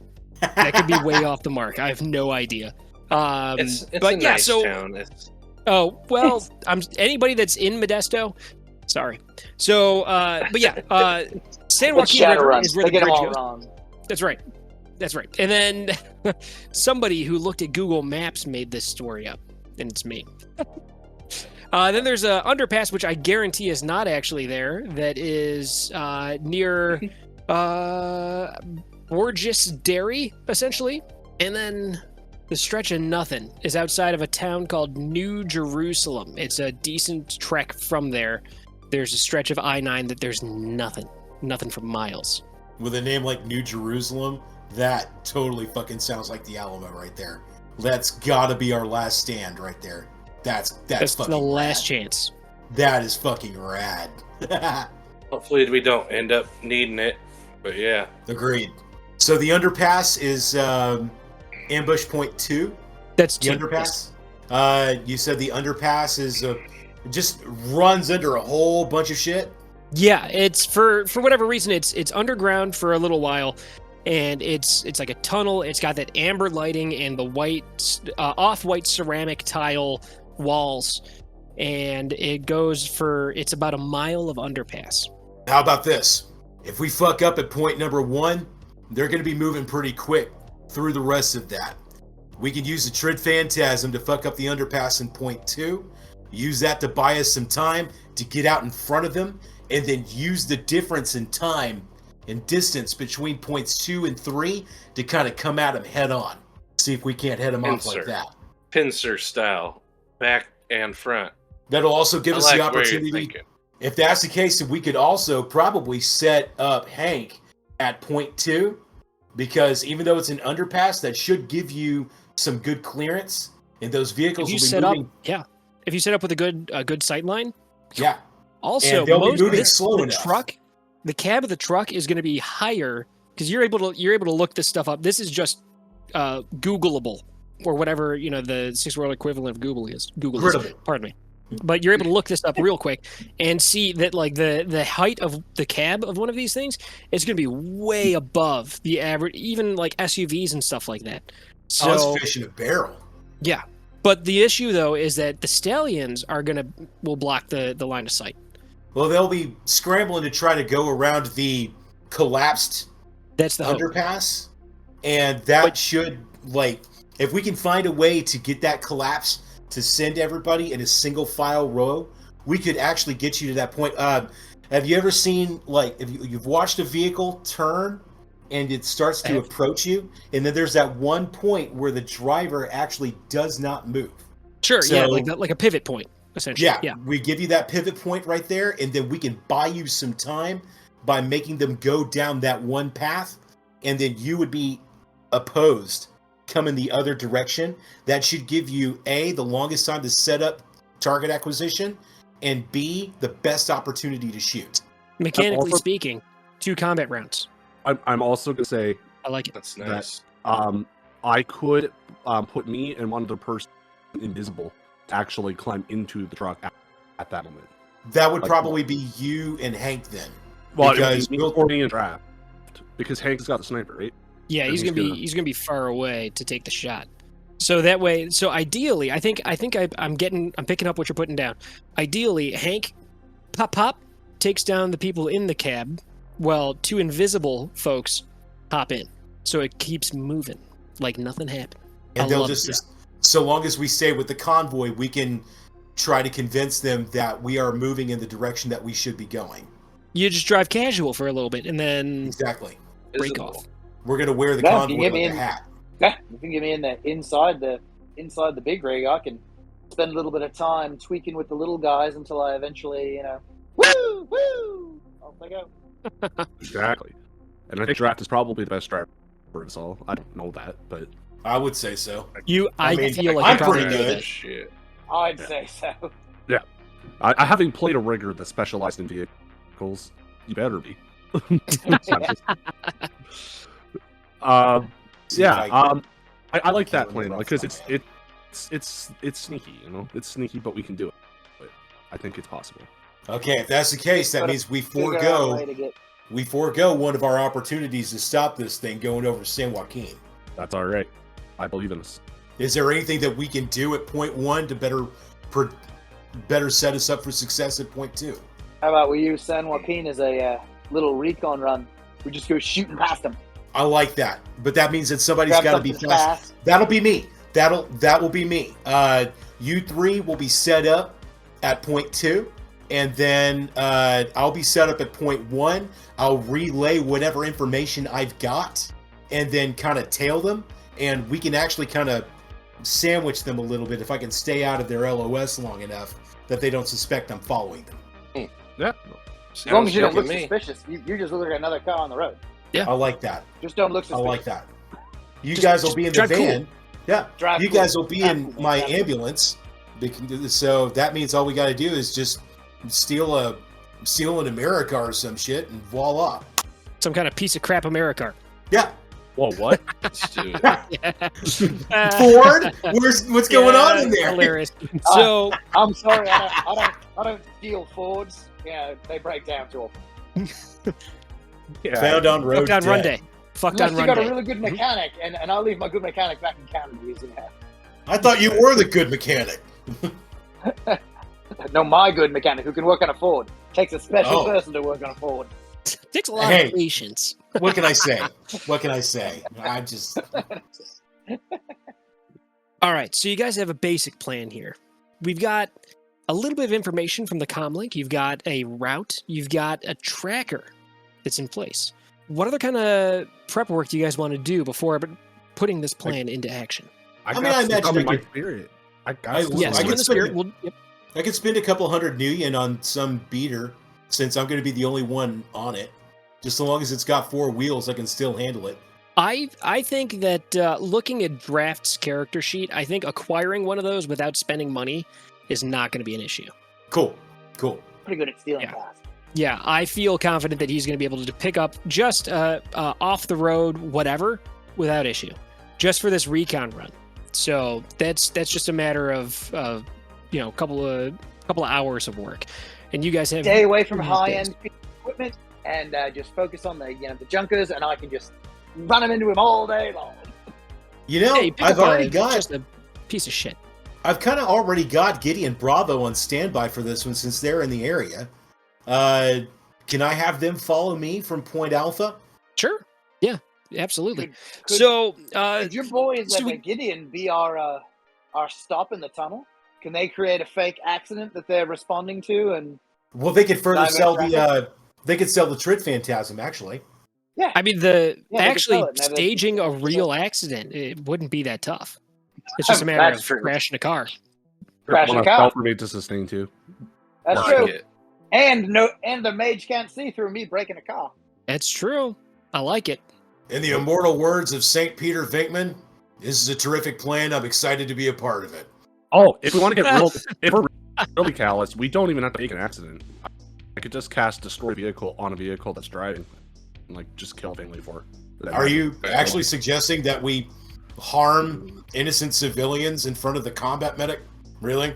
I'm just saying that there's a way to get things done. Sometimes we have to push the limits of what. You've also moral. got a hospital van full of people that are willing to take that kind of hit, and we know how to handle ourselves in a situation like that. So we don't necessarily need to get Joe Schmo wrapped up in this either. All right, I'm just saying. Just saying. I'll Noted. probably wrap up a few Joe Schmoes, but I'll gently tap their cars together just to create a stop, and then you put in the medical personnel to create the image of an actual stop, and then cars divert. Hey, we ain't banging people up too bad. I'm okay with that idea. Yeah, bringing it up as a little fender bender. The cars break a lot more than people do. Yeah. Oh, yeah. Like that's enough that somebody might be like, I might have whiplash. That's well within reach. Oh, perfect. Because whiplash implies also concussion protocol too, and that takes Yeah. forever before you can move those guys. Oh yeah, and like enough that a vehicle won't operate. Especially, I would imagine by this point, 2076, these cars are going to crumple up, and they're going to crumple up and be completely worthless. But the people inside will probably be fine. Way more than stuff currently. So getting them to the point where like, oh yeah, the wheels completely just collapsed in. It's not moving. We're gonna have to get a tow truck. But like the guy gets out and he's all like, oh, I bonked my knee. No problem. So we got an idea. We got a plan. Touch on my elbow. I broke my nose. So let's see. You wanted to summon a spirit, right? Yes. All right. What force of spirit are we trying to summon? I can only do up to my magic, right? Like that's the magic. You can go beyond that, but then That's the not drain true. turns over. Yeah, the drain turns into physical instead of stunned. You could kill yourself if you go higher than your magic. Yeah, if you want to. Hank's like, I've done it before. It hurts like fuck. Yeah, I mean, I got Yeah. 12 for resistance. Right? I'll say that. I'm gonna do 4-7, which is Okay, higher so than my it magic. rolls double its force to try to resist. So if you do 7, I'm Oh. rolling 14 dice. Oh, is that it? Okay, then I'll do 6. So it rolls 12. Okay, so it's rolling 12. And then I get a +2 for my mentor spirit. So I'm rolling 14 die. You need better than 3. I got 3. You might want to use edge because that's enough to summon it, but it won't. It's you need net hits for additional tasks Okay. or Sorry, favors. how do you use edge on this sheet? I don't know. Should be able okay, to I'm just just right gonna- click Well, on at this point, you just pick the number of dice that you didn't get hits on and just make another roll. Oh, if you right click, you've got an option to second chance. Where's that? Oh. Oh, If you right click on your pool thing there, okay. you have one additional. Which would I need a 4? Yeah, so it owes you a favor. What kind of spirit are you summoning? I'm summoning a spirit of water. Okay, what's it look like? It looks Oh, you're pulling it from San Joaquin. Oh, it's perfect. Yeah. Yeah. Fuck yeah. Yes. I don't know what San Joaquin is, so like San Joaquin It's a River. river. Point. Ambush point number 1 is a bridge that goes over the San Joaquin River. And I'll since give you're you. Yo, you keep going. I'm sorry, I interrupted you. You keep going. we're driving through basically a wasteland area, so kind of it's desert, kind of it is wasteland, kind of it urban wasteland kind of thing. For you to summon a water spirit, you have to be near a water source. The San Joaquin River would be that water source. You summon the water spirit from it, and you're set up in ambush point 1. I'll give you 2 extra dice for pulling it out of the river. So go ahead and roll 2 extra dice. I'm generous. all right. And nada. Nothing. Worth a shot. Worth a shot. Thank you, GM. What does binding a spirit do? Ooh. Oh, you know what? Yeah, when you summon a spirit, it only lasts until the next, whatever comes first, either dusk or dawn. But if you bind it, then you can hang on to it for indefinitely until it fulfills all of its services that it owes you. Okay. Yeah, you can also have it do other things that only bound spirits can do. Yeah, they have additional options for their services. Okay, because that's what I want to do. Is I want to bind to the spirit. And when you bind it, you will get extra services. So you only really need 1 in the summoning, and now you go through your binding ritual, and you want more in your binding so that you can get services out of it while it's bound. Oh, it's so cool having somebody that is involved in the rules. Rule master. Yeah, and I just for flavor, like Nolan goes to like his mom's basement, like which I guess is like Wet Willie's basement. It's your mom. Yeah. All right. Okay. And all right. down there, he's got like one of those dank teenage bedrooms. Like he's like 28, but you know he's got like one of those dank teenager bedrooms with like a mattress on the floor and a bunch of like purple and blue lights and just Oh like my God, EM yeah. playing in the background. And he's just freaking like, You know what? Chip. Shove it up your ass, all right? It's Chuck's house. Yeah. You just shove that shit right up your Canadian ass, Aaron. Oh, Well, little do you got know. him. But yes, he's like jamming out and like dancing in the basement, and then he summons this like water spirit, which looks like kind of like a blue catfish with like tiny legs. Okay, I can imagine that. He's got one of those angler fish kind of bits going on with a bright light going He's off got the of whiskers. one. He's got the cat. The He's cat. got Oh, yeah. whiskers, you know, and but he's got like tiny Very little legs, expressive. and he's just like and then he starts dancing with me, and then during our powerful Love it. dance, we see. You bind him through the power of dance. I love it, dude. What kind of music is Nolan listening to? Nolan's listening to like trash, like rap music sung in Orzet. Okay. Yeah. Well, Like- of course he is, because that's who he is. He connects with those people. Yeah. Yeah.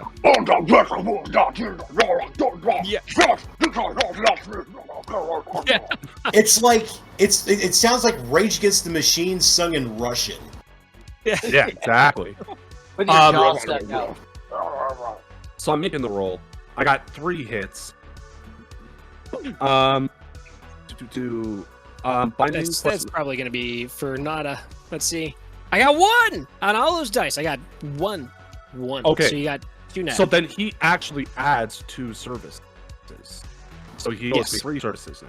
Indeed. That's why I want to bind him, is because I knew I could add services. So So this dance, he starts. It turns into like a dance off, like a step up dance off, Oh. and like he's trying to throw down, and like you are like you're sweating, and you've got like Yeah. the fever, the dance fever, and you're going, and like he's going, and like you guys lock eyes, and you're dancing, and you start doing like capoeira dance moves, like Eddie Gordo from Tekken, and like you spin around, and like this thing like locks eyes with you, and then like you do something so you do like a head spin, like you do some break dancing, like a head spin move, and then it's just like I got nothing.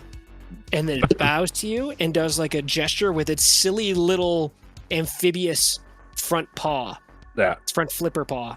I can see the little. Yeah. Yeah, And, and the whole- the whiskers so- flatten back against its face as it bows to you. Rad. And you see, like, I'm shirtless during all of this. Like, I'm wearing a shirt in real life, but Of course. Nut is shirtless, and he's like real thin. Like, you can see his ribs a little bit. Like, he's got a strength of 1. He's a very weak man. And he also has a tattoo that like covers just below his nips and like his shoulders. That is, like makes his skin look green, so that it looks like an orc when he's wearing a shirt. But right now, he's like pasty white. Oh, it's like down his neck and goes out. Yeah. So that like if you're wearing like a shirt like I am right now, by the way, listeners, I'm wearing a button-up shirt, and I like to unbutton the top 2. But if you're wearing a shirt like that, you can see green. You wear something underneath it like I do? No, man, that's Just get the bush going out right there at the button. I mean, it's not. I mean, like I don't know. You can see my pasty ass skin in this basement lighting. Yeah. But yeah, that's the scene. It's just like a real skeezy dude, but like he's actually doing it. So. Yeah. Oh, well, it's working, dude. Like you're dancing. Your dance is so good that this extraplanar entity bows to you and says, "Wow, dude, like I owe you. Thank you." It says, "Thank you. I owe you. I don't owe you 1. I owe you 3." Yeah, righteous brother. It gives you a little fist bump. High-fiving him. I was about to say, Well, please, somebody squishy fist bump fist the bump. fish man. I fist squishy bumped fist his bump. tiny little foot because he doesn't have arms. He has 2 tiny legs, so he lifts up one of his legs and I fist bump it. He's got a little fins in And his it's like squishy and like kind of damp, a little bit sticky. That's okay. I'm What are kind you of damn too. I'm getting like a little hybrid axolotl catfish vibe in my mind. A little bit, yeah. Either way, I love him. What's his name? His name is Little Guy. Little guy. Nice. All right. He's on the character sheet. It says My Little Guy. I'm gonna rename this thing that I got in here. I'd put in a name as Lenny Fishman. That's something else. Fair enough. Leonard There you go. Fishman sounds like a character voiced by Steve Buscemi. He would be. Yes. If I had the money, he would be. But yeah, and he summons that spirit. There's Little Guy. Yeah. Nice.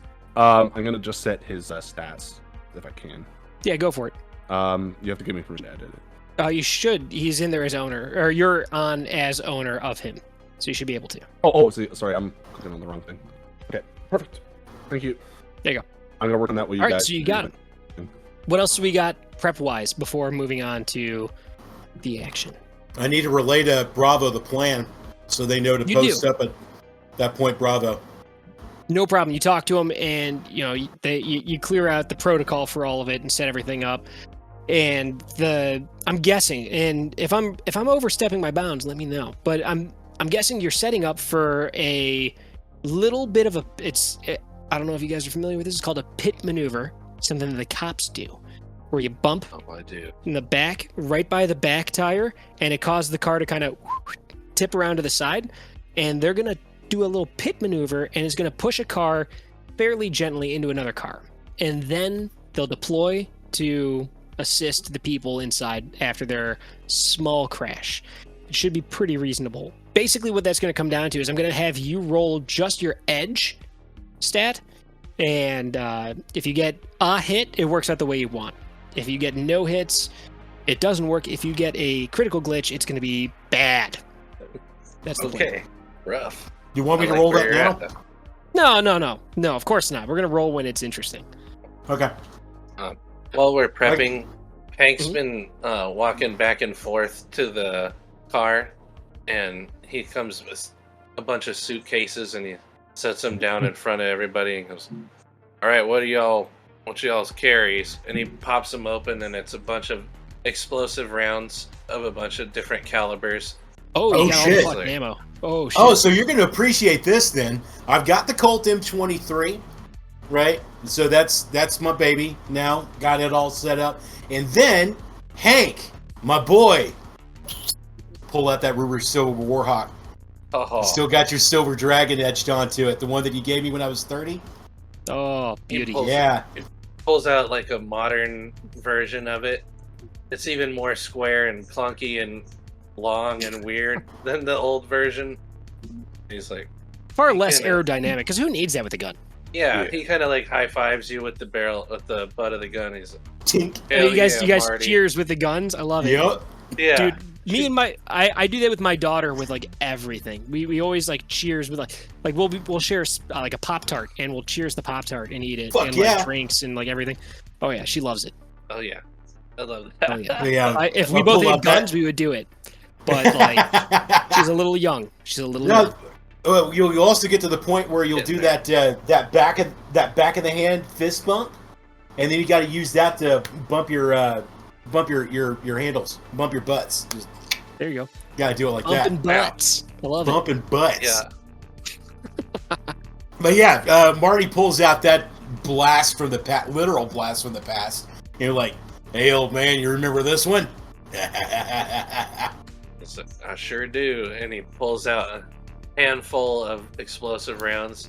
And he Hang on. kinda, like, I whacks got them something around. for this. Marty has 2 speed loaders for Nice. revolvers. At which point he takes rad. the 6 rounds out of one speed loader and he kind of pockets them somewhere, and he takes 6 of the explosive rounds, loads them up, and then hey Jackson, come here, let me borrow you real quick. Yeah, boss, what's going on? You're the one that keeps all the stupid markers in your pocket. Yeah, let me borrow that one. Take it, and he marks with a great big X right there where the little knob is. That when you put the speed loader in, and then you twist that, and that releases the bullets from the speed Yeah. loader. He's got a big like red X on there for the explosive rounds. Thanks, Jackson. Resume business. Thanks, boss. Yes, sir. Yeah, he clumsily salutes. We'll work on that, Jax. We'll get you there. You know what? He left hand salutes you. He's like, I don't know better. Left hand open palm. Hey, there. Thank you. Thank you. Salutes like a 3 Stooge. Hilarious. Oh, dude, awesome. Thank you for posting the stats for the explosive rounds. That's real handy. So keep track of that. So it's +1 damage value, -1 AP. $80 a shot. Handy. So you better fucking use it. You better hit. hmm Oh my god, I feel like Yes. every time I played 5th edition and I have like my main dude that I like to run is he uses submachine guns, and like I'm like loaded up with all this really expensive ammo, and like every time I miss I'm like, You're oh, all, my no, wallet. damn Ah. it. APD, ouch, Like, the bullets are expensive. Like he missed that shot. That's like 5 meals. He could have had dinner for a week. It costs $215,000 to fire this gun for 12 seconds. Oh, all right. So you guys are decked out. Hey, what else? What else we got? What kind of research? What kind of legwork? What kind of stuff do you guys want to set up for this? Um, I'm going to do a little online, just, use my general knowledge that I already have as a skill and online and look up some of the security features, the digital security features for those particular brands and models, and just background tidbits just so I know them. Sure. See if there's So anything I should be looking out for. you do a little bit of research, and so it's not actually the Stallion. It's going to be the rules for the Stallion, but it's a different manufacturer. And you find out, like, okay, so it's an Mitsuhama manufacturer for this vehicle. And you look into all this stuff, and you start digging, and you find out, like, Mitsuhama. Everything's Mitsuhama. The Mitsu knockoff of a Dodge. It's like a Dodge Omni. So It's a you K car. get a sense that you guys might be doing a run against Mitsuhama. You get that. You get some specs. I'm not even going to make you test for it because your stats are great. So you get an estimate of specs for these vehicles. So you understand kind of how the armor is, speed, things like that, max speed, handling. You go through some forums and you find common complaints about them. You find out that there's a weird bushing on the axles that it collects rainwater. So after about 9 years, the axles just rust out. It happens. Nice. Yeah, it's going to happen. It's going to happen. There's no way around it. But, it's not after 9 years. At that point, they don't care. They're not doing a fucking recall. Deal with it. but you find a bunch of little things like that and some information that you can cash in later. So as we're playing this, so I've been playing Anarchy lately, where you can spend a plot point to change stuff in the story.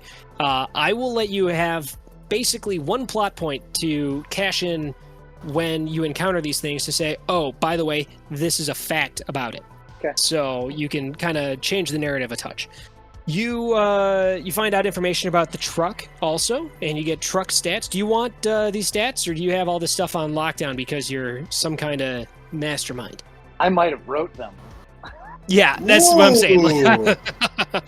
So Well, yeah. It's I don't like I it's. I literally. I don't. Can. I'm gonna take a tiny break Wow. here. Do you have a specific Jack Point characters that are you?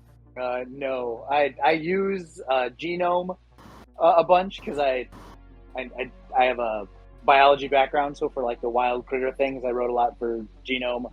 Yeah. And I've used Ire a lot just because in one of my first writing projects for CGL was Street Legends, and I got to do a pull forward of Saren Shamander and turned him into Ire, and he's just an angry elf, and that's the voice I'll often do. And now the latest books, it'll be Stargazer, because he's a behind the scenes watcher of Omnistar as they see whether their star is going to rise or fall. That is. I've had some run-ins with Omnistar in 6th edition. They are some motherfuckers. Awesome. But I wrote a lot. Yeah. Oh yeah. I went like I looked through some stuff. I'm like, why do I know that name? And I'm like, oh my god, this one. Okay. Oh wait, here and here and here and here and here and here and here and here and here. Oh, and here. Like fuck me, it's like everywhere. All right. So what was I doing? So stats for this truck. Did you I don't know notice if you. Sean's name's in the game? No. Yeah. Was he? I think it's Stolen Shoals. Look up Sean Collins. I use my friends' names in books. It's hilarious. Yeah. Oh, I had a plan for that for a thing that got canceled. Let's see here. But no, I have the stats already pulled up from Rigor 5. For the truck? Okay, Stolen Souls. cool. Yeah. So go ahead, have the stats for the truck, have the stats for the stallions, and I mean obviously the guns are going to be easy enough to find information on, and you guys got a specific call out of what kind of guns to expect on these things. Yeah. Ouch. And if you guys are unfamiliar with what those guns are, they're big. They're big. They're high quality bang bang. Super high quality bang bang. So to give you an idea, the Panther Double XL damage code is 17p, AP minus 6. God damn. It's something that they put on small tanks, and that'll punch a fucking hole in whatever. And the heavy machine gun is a measly 12p damage, AP minus 4, but it does full auto, so it's really hard to get out of the way. Spray and pray. Mm-hmm. Yeah, they don't even really need to pray. Nah. Just spray. No, we're the ones spraying. They spray. Yeah. We pray we don't get hit. Right? Yeah. Let's see. If I know their exact location because they're being tracked, am I able to utilize the astral to go look at them? Or would that it takes be like it takes a little while for you to kind of coordinate it, but we'll say you're able to do that. Still on the first day, you're able to get out there and zoom over and take a peek. I would be a little afraid of sending you your astral signature that far away, because past a certain distance between your astral self and your physical self, bad things start to happen. Like your soul is too far away from your body, essentially. You got a limited amount of time. Yeah. And if you're gone for too long, then you die. Like, imagine what would happen if your little roto drone, you're playing with a drone out here IRL, right? If you get that thing too far away from your remote control, the radio signal keeps getting weaker and weaker and weaker, and then occasionally you'll start like dropping off, and all of a sudden it wakes back up. Like, okay, I've got connection. Like, imagine that happening to your soul. A little awkward. I mean, that sounds uncomfortable. It to say is. the least. So, like, if you're gonna do that, then if anything, we could use your astral signature the moment, like the day of the ambush, and we could push your soul out as far as it could upstream, up the street, Well, and then on as the day of the soon as- ambush, yes. Yeah, Yeah. you're going to be able to get, Let's do that. easier. Good idea. Knowing And the then you just, like- parameters of such a thing, I agree with that rule. Yeah, you just astrally yo-yo back your soul and be like, okay, they're getting close. Yeah, okay, that works for me. Any other legwork that you guys want to do before we move on to the action? Would it be worthwhile for Null and Hank to check out and see if there's any like spirits in the area that might interfere or magical barriers or anything? Sure. Yeah, over the course of the 2.5 days, you periodically pop in over there astrally. Spirit traffic is fairly light. You know, there's not... you guys are looking at Site 2?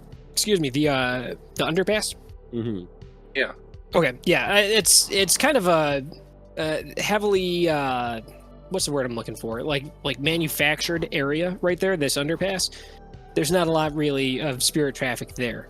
You know, over the top of it, sure, and in the surrounding areas, but like actually in this tunnel, it's fairly light traffic spirit wise. The occasional spirit that's commuting to work, Nice. That's good. going to its spirit job. Also, And we're Rick, your hair watching looks them. haunted.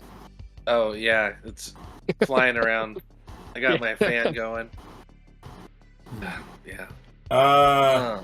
Can I spend a plot point to make Ambush Bravo the road? Like it? Oh wait, it's an underpass. Never mind. Don't worry about that. All right, you're Also, plot points. also playing the wrong game. Well, I thought you said you were going to let everybody You have gave me one. one. Yeah, Okay. You know what? Yeah, you guys can all have. I don't know. Well, whatever. I've got too much Blaze in the Dark in my head right now. I guess is what Yeah, that dude. is. Oh man, Blaze in the Dark is so much fun. There's a hack of Blaze in the Dark called Runners in the Shadow, which is basically yes! Shadowrun for Blaze in the Dark, which I would love to try out at some point. So Clap my seal arms together. I see that. Yeah, dude, it's such a cool idea. Like, I don't know, it's two great tastes that taste great together, right? Yeah. Okay. Well, I imagine Point Bravo. They're going to be boxed in enough as it is, because it's running under things. So there's not a whole lot of. There's definitely not a lot of vertical. I imagine there's probably not going to be a whole lot of horizontal either. You're almost like No. driving through a tunnel. Isn't you're Point driving through a Bravo tunnel. Isn't Point Bravo where we're planning to create the car accident so they avoid it? Yes. Yes. So it's going to be the kind of thing. So it's 3 lanes both directions. So you've got a total of 6 lanes, but beyond the 6 lanes, there's maybe like a 3-foot walkway on both sides. So it's, you turn a car sideways in there, it's blocking most of it. You turn 2 cars sideways, it's a standstill. And then you add emergency vehicles, Exactly. gracefully provided to you by Gideon Medical. So yeah, we're already creating a decent enough logjam right there as it is. We don't Absolutely. necessarily need to put any more effort into that. No, that's you guys have that squared away already. Point Alpha is going to be more of a recon, like we established. We're just gonna get as much info as we can on that. Do we want to do both astral and my physical presence at Alpha to try to get as many different eyes as we can on that for when the convoy rolls in? Or do we just want to keep that with Astral and just let them feel that? Because I don't think Astral is going to be able to pick up actual vehicles. They're just going to pick up... It'll look like signatures floating in space. Yeah, it'll look like Wonder Woman in her invisible plane. Boxes Yeah, and that's moving what in a it'll look box. like. Yeah. Dude, and the I invisible think- was always the stupidest thing to me. I don't know. All Right? sorry. We're not going to go into it. Well, and also, there's a chance that if you've got your astral signature floating around at Alpha, and then those 2 awakened show up through there, or whoever is awakened comes in through there, you're going to give yourself away. So there's a risk either way. Hank glows in the astral too. Oh yeah, he's an astral very- beacon, isn't he? Yeah, he's a Shit, I very forgot real about that. presence in the astral. Yeah. Oh no! Now I'm starting to. Oh God, I'm so sorry I did that to you. That's all right. It's fun. Oh, I mean, it we're does good, present we're an good. interesting situation, doesn't it? It's fun. Well, okay, you're not the only one that can go in the astral. I No, got you my can too, can't orc you? buddy here. Yeah, Yeah. Mm-hmm. we're both Yeah. full mage. Okay, then I think if that's the case, then I think Void, you need to be the one that goes on astral recon, and then your astral signature, and I can run point recon at Alpha. We can report back what we see, and then better prepare at Bravo when they start approaching. We'll have a couple of minutes to do that because they're miles apart from each other. So, there you go. This time of day, what kind of day? What's up? We're gonna push forward a day. Okay. We're on day 2. So you guys have a day and a half still before they get into the Modesto area. What kind of traffic are we looking at theoretically when these guys come in? Because you said it's kind of in the middle of nowhere, urban wasteland kind of thing. Yeah, I don't know well, how- it's going to be fairly light. Also, the time of day that they're planning on, that they're expected to be there, it's later in the evening, so you're expecting traffic to be fairly light. However, after about a day, you get an update. Your tracker and this little battle plan map updates, and you get information. A little ping goes off, and whoever's holding onto the comlink, I think it's Draft, you get a notification, and it says update. And you click on the update, and it pops open, and it says issues along the route. I-5ers attacked. 2 of the escorts are no longer in play. Holy shit. We got a third party. No, We might not be the only people making this run. The I-5ers are a gang. It's a go gang on the 5. It also shows that they've been delayed about 9 hours after having to do some repairs.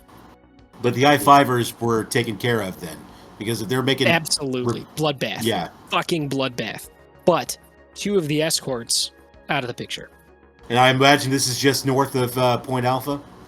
Well north. This is it's about a day, so this is down through the they're in the tier at this point. Okay. There's also some information that they have contacted Ares, and they've got some support coming from Knight Errant that's going to be joining them just south of Modesto to make the rest of the way into, because as soon as they get out of Calvary, it turns into a shit show. So they've got some support that's going to join them up in Calvary before they get down to LA, because LA is independent, I believe, in this year, or they're part of the Pueblo PCC. Corporate Council. Yep, Pueblo. If it's Knight Errant, gone native. They have law enforcement. Yeah, well, none of that matters. We just get them before they get south of Modesto. That's play doesn't We change. want them north of Modesto anyway. Well, if they're going to have police escort at this point too. No, No, they're once going they to have get police past, escort. Yeah. After. So if we fuck up and we try to chase them, we also have to deal with Knight Errant. Okay. But right now it's dropped down to 2 escort vehicles and the truck. That's good. Is All right, so we are Is only Lone dealing with Star- 24. Lone Star and Knight Errant still kind of at odds with each other? Like, can we play two sides against the middle there? Permanently. Yeah, they're but it's that's not really going to be in play in this area. I mean, I could call my mom. No, she's dead. I'm sorry. My bad. Yeah, she would have. No, seriously. Like, I That's just a funny. It was a funny couple of words that you put. Marty's Yeah, mom wait, was no. a there's strong you have no context on that. Marty is from Abilene, Texas, and that's where Lone Star HQ1 is. That's where they were founded.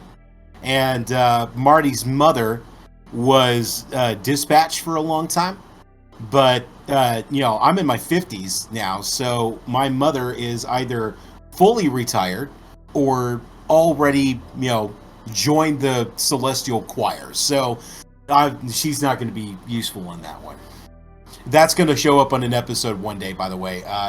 Marty actually had to call his mother to get some information on a Call your on a mom for help. contact. Yeah, I totally called my mom hilarious. for help. Yeah. Oh, made Chuck- shit. Are you playing It with was those Shadowrunners? Mhm.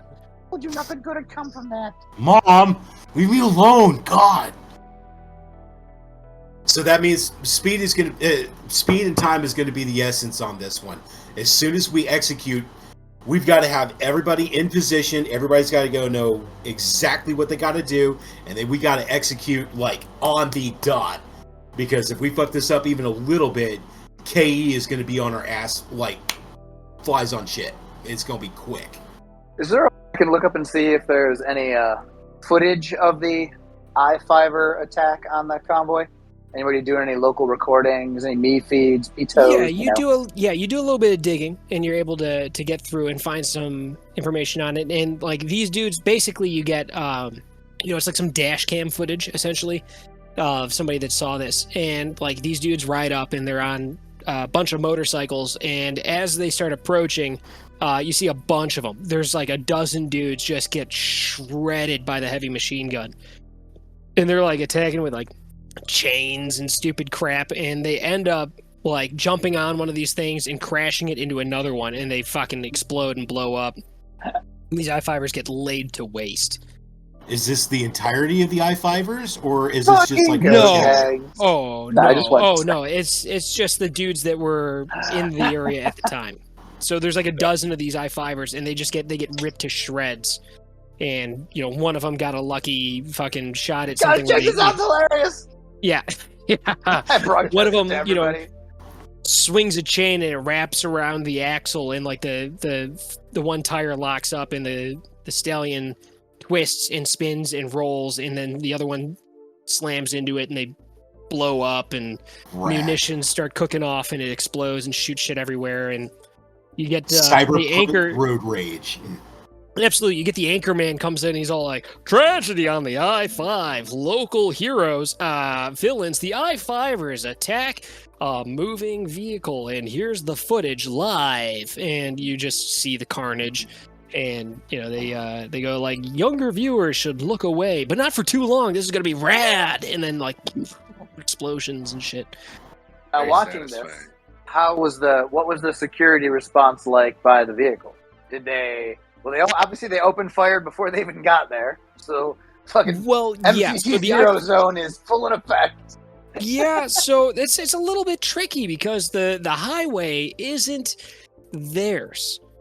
So once it's a tricky thing. It's like shoplifting. If somebody is in the store and they grab product and they put it in their jacket, it's not stealing until they step out of the store. Then it's stealing. It's a little bit tricky. It's a little touchy, the extraterritoriality thing. But as soon as these guys get in and one of them makes contact or does any kind of attack against it, immediately they start lighting them up. So you could see, if you're watching, you go back and you're like frame by frame through it. As they get close, like the heavy machine gun lines up at the dude, and like it's like on him, and like the guy is swinging a chain. And he gets up, and as soon as he casts the chain, before the chain makes contact, he just gets lit up and just shredded, cut in half. It's like Voltron. It's like, and then he's like, and then like the top half falls off, and the chain makes contact with the vehicle, and then all hell breaks loose. Do they speed up? So cool. Do they speed up? No, they're moving. Do they change their pattern? Do they try and box in the truck or? No, to protect the vehicle? No, because these guys are going after the back escort. So they just move into yeah, like they're going after the back thing, and these guys just start lighting them up. And it's so fast. It's so fast that there's not really much time for them to start moving around. Two of these trucks end up crashing into each other and blowing up. Wonderful. And you're able to, with your keen observation, you're able to pick up that it was the two behind it. One of them had the heavy machine gun, one had the autocannon. And in front of it, one with a heavy machine gun, one with an autocannon. So they're down to one heavy machine gun, one autocannon. What are the odds that we can get the rest of the I-5ers in at Ambush Point Charlie and just have this massive, like, crossfire bedlam right there? I'm guessing most of you don't have contacts with the I-5ers. Yeah, and I don't want them. These nut jobs attacked us. Yeah. On their motorcycles, they attacked an armed convoy. That's They're stupid and they're lunatics. We don't need Yeah. that kind of chaos in our well-executed plan. I never ask the Halloweeners how to cook my food. Oh, Throw a Molotov at it. Yeah. Exactly. Yeah. Well, it may create chaos, but it also gives us a few more bullet sponges to hide behind. I wouldn't Give them want something else to shoot at. I'll say this: if we get to the point where we're at sea and they're opening firing on us, and we're just standing there, like not even in a vehicle, we're dead. Like we fucked up the mission. Yeah. I think, yeah. Yeah, we're just gonna have to get creative and crazy at Charlie. Do you have any kind of footage to see whether or not those two have now done a front back split? You don't have any footage beyond the actual incident. We'll get that Right. information at Alpha. Did Yeah, anybody have you any guys kind of will get it for it. information or knowledge skills about like security procedures or anything Ares that they think- Firewatch. That's all I've got. You know what? I would let you roll that, but you're gonna need like at least 3 hits on that. I don't even have enough dice for that. Oh, okay. Yeah. So yeah, no dice. Yeah, you're not sure what kind of procedure would happen. Nah, just the security systems on auto brands and the security corporations themselves. So, no.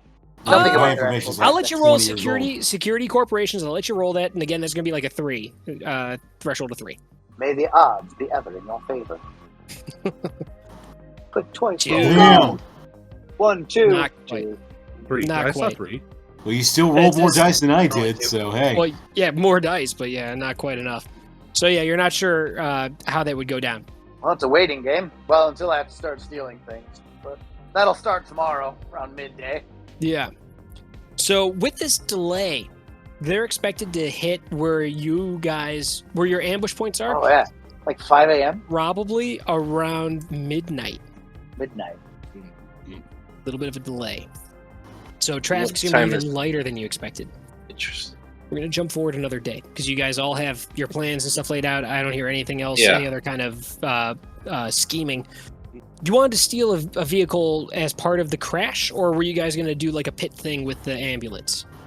A draft plan is at about 6 o'clock the next day, as people are arriving home at their post day, or probably like between 6 and 8. He's going to start stealing cars, plural, Smart. hacking into them and then just driving them away from people's houses once they've settled in for Okay. the evening. Looking for places, picking spots in Modesto that are kind of urban, and he knows the people kind of crash out at night, and he just starts stealing cars. Okay. I've looked at your knowledges on your character sheet and your skills. I feel confident that you can handle that.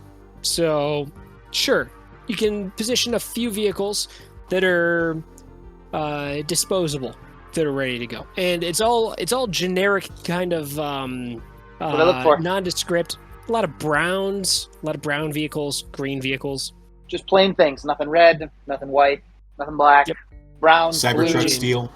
a Brown, yeah, Cybertruck. blue Cybertrucks. I saw some of those in real life for the first time last week, and they were on like one of those, those trucks that they use to transport a bunch of vehicles. It was on one of those, and there were like 4 of them on there, and they looked disgusting because they're stainless steel, and if you touch them, it leaves prints. So like all of the, like by the driver's side door, it was just covered in just grease. Saw it from the road. I was like, I don't know, man. There are 2 that are seen around where my restaurant is, and one of them is like highlighter yellow. And no, not highlighter, mustard yellow. It is a mustard Ugh. yellow one. Ugh. And then the other one is that like black on black matte camo. That's rad. Yeah. I don't get it. I saw that you can't fit a bicycle in the bed. What's the Nah. point? What's the point of having a pickup truck with a bed that small? I don't know, man. I would use the bed of a pickup truck for hauling lumber. That's what I would do with it. So it doesn't make sense to me. I don't know. Anyhow, you get some vehicles. You get some generic looking, not the shittiest, but 6th world Honda Civics. There we go. Mid-range. I scrub their ident information that's going to be broadcasting, and then I log them all onto my RCC and get them all just to be like my little cars to drive around. You got it. It's like driving a bunch of RC cars. You got it. Ready. Lined up. Any other final prep before we go into this? No. Okay. Mm. You guys scout the site. You guys scout site Alpha. Project.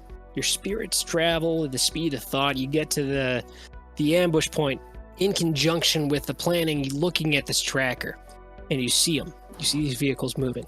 You've got the 2 escorts at this point in the truck. You're able to zip around and punch inside of these vehicles. And you see in the escorts, I'm guessing you guys both split off and you both move into both of these escorts, and you're able to see inside the passengers and the drivers, the whole thing, all the dudes. None of them seem to be awakened. The only awakened person that you guys see, and you're able to judge from the, how are you guys on a sensing? What do we got for those? What rating? I got nothing. I got some. Yeah, thank you. Yeah. How about anybody who's sensing matters? I see how it's gonna go. All right. Yeah. Thanks, Chuck. Just back to smoking the deep weed. I have a total pool of I 5. love it. 5. Okay. Yeah, I don't know why I just rolled it, but I did. So All right. He's well, showing you off rolled your the butt hell dice. out of it. yeah, Actually, Yeah. don't How about have a how about sensing, Hank? So I don't have a sensing, so Ooh. Okay. Well then, forgot that was required. it's a good thing to have for Yeah. astral scouting. Yeah. So It was just Nolan- something, I Nolan. guess. made a sense Nolan of all. pulls it off. You scoot around and you look into these vehicles, and you get no awakened presence in either of the escorts. And you juke into the truck, and when you're in the truck, you see one awakened form in there. What's your magic rating? 6. Okay. In the truck, you find one astral signature in there that has a magic rating that is equal to your own, and the other presence in the Fine. truck not awakened. Can you tell where in the truck it is? They're driving. They're in the cab. Okay. Both of them. The Okay. two forms are in the cab. From that, I'm gonna take it that you zoom into the trailer, which to you it just looks like a big old gray box. But you zoom Right. inside of it, and you just see a bunch of just gray, staticky kind of just crap. You can't really make out what anything is. It just looks like blocky, boring nothing. You zoom into the back because it's a double length. It's 2 trailers. You zoom into the back of the further back trailer, whatever, the second one. And again, same kind of thing, just a whole bunch of crap. You can't really make out anything. But you see 4 people in both of the escorts, 1 driver in the truck, and an awakened person in the truck with an equivalent magic rating to your own. With the 3 hits, you're able to tell their general emotional state. Everybody seems to be fairly casual. Was that an emotion? Casual? Bored? Sure. Calm? Even keeled? They all seem to be Mhm. they seem to be alert yet casual. Okay. You're fair. able to also this is make out business with as that usual. you're able to make out some cyberware kind of stuff too with 3 hits. So let me and by zoom in I mean lean in to look at these Let me tiny zoom. stat blocks. Yeah, let me zoom with my face. All Uh, zoom in here. Enhance. I love it. Enhance, Yeah. enhance. Yeah, right. Yeah, I'm just leaning closer and closer as we go. Man, let me tell you, these people that are riding in here, you get the feeling that they've got a lot of cyberware going on. You're finding holes in their auras. Blend in Holes with the that- truck. Well, yeah, kind of. Holes that kind of permeate their entire aura. So the whole thing just looks spotty. Instead of being a consistent glow, it's like stippling is what it looks like to you. If you don't know what that is, too bad. They look like so. Yeah, I get that. And so they're probably like Essence 5 or like they were like Essence 1, I guess, because you start at 6 and go down. Yeah, Yeah, it starts at 6 and people. goes down. So their essence is fairly low, and it seems to permeate the entire form. It's not like, oh, this guy's got a cyber arm. You know, you can tell that right away when you look because the essence has got a big ass hole in it.